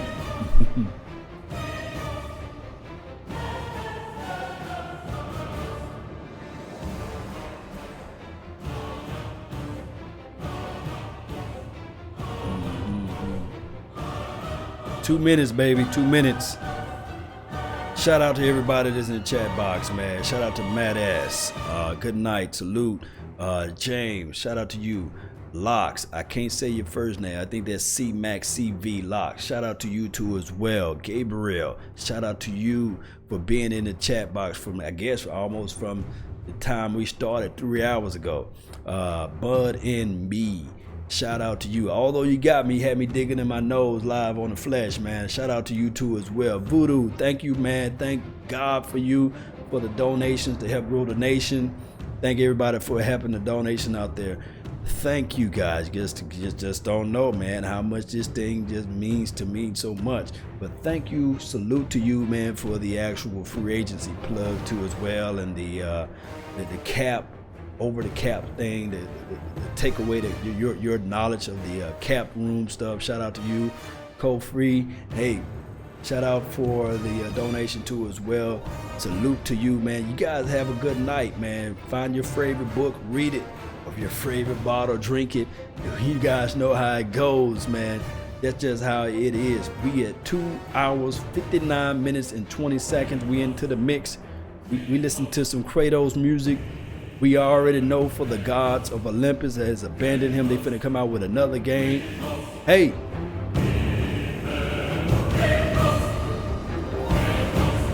It's almost there, baby. Almost 3 hours. Almost 3 hours. Let's get this thing going. Got 20 seconds, man. 20 seconds. No, Dak Ninja. Shout out to you, man. Oh, yes. Yes. 3 seconds. 6, 9, 3 hours straight, baby. Thank everybody for tuning in. Let me just tone this thing down. And remember, guys, if you don't know anything else from me, and remember, you're listening. Oh, I can't just say it without shooting out a shout out to my guy, Game Changer, who took a nap and came back. That's what I'm talking about. You guys gotta let me go. Fat Ninja, I think that's your name. Shout out to this. Why are you stopping the stream? Because I got to I gotta just go. You know, if not, I'll just try to say who can stay up the longest with Law Nation. I'm gonna do that one time. I'm gonna see if you guys had the pedigree, the mindset, the physical fortitude to stay up longer than me. I don't think nobody can beat me. I just playing with you. But you know, guys, it's too crunk. It's late at night where I'm at. But you guys know how this thing goes. Got 43 people in the house still, but I got to go. I love you guys. You know, I can sit back here and we can talk Cowboys football all day, or football in general. You guys know how it go. But remember, you guys are listening, and you are listening, you two as well, to absolutely nothing but the best. Ooh, I'm out. Peace.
setting before I leave up out of here.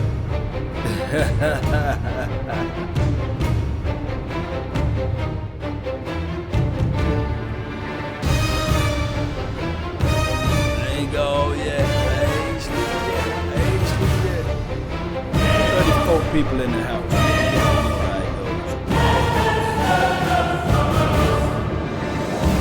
Big Billy 24. First time catching you live. Catching you live on the fest. This is not nature. This is not nectar.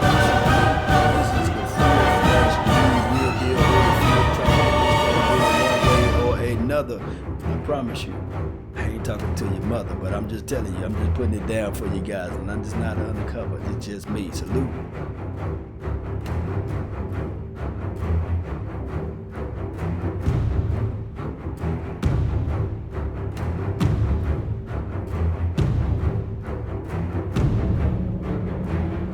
Going for real this time. I just had to close out, man. But I appreciate you. One love, peace. Thank everybody for all what you're doing. Later. No, this is your brother. Do not call me James Harden. James Harden is like me. Okay. Okay. Later.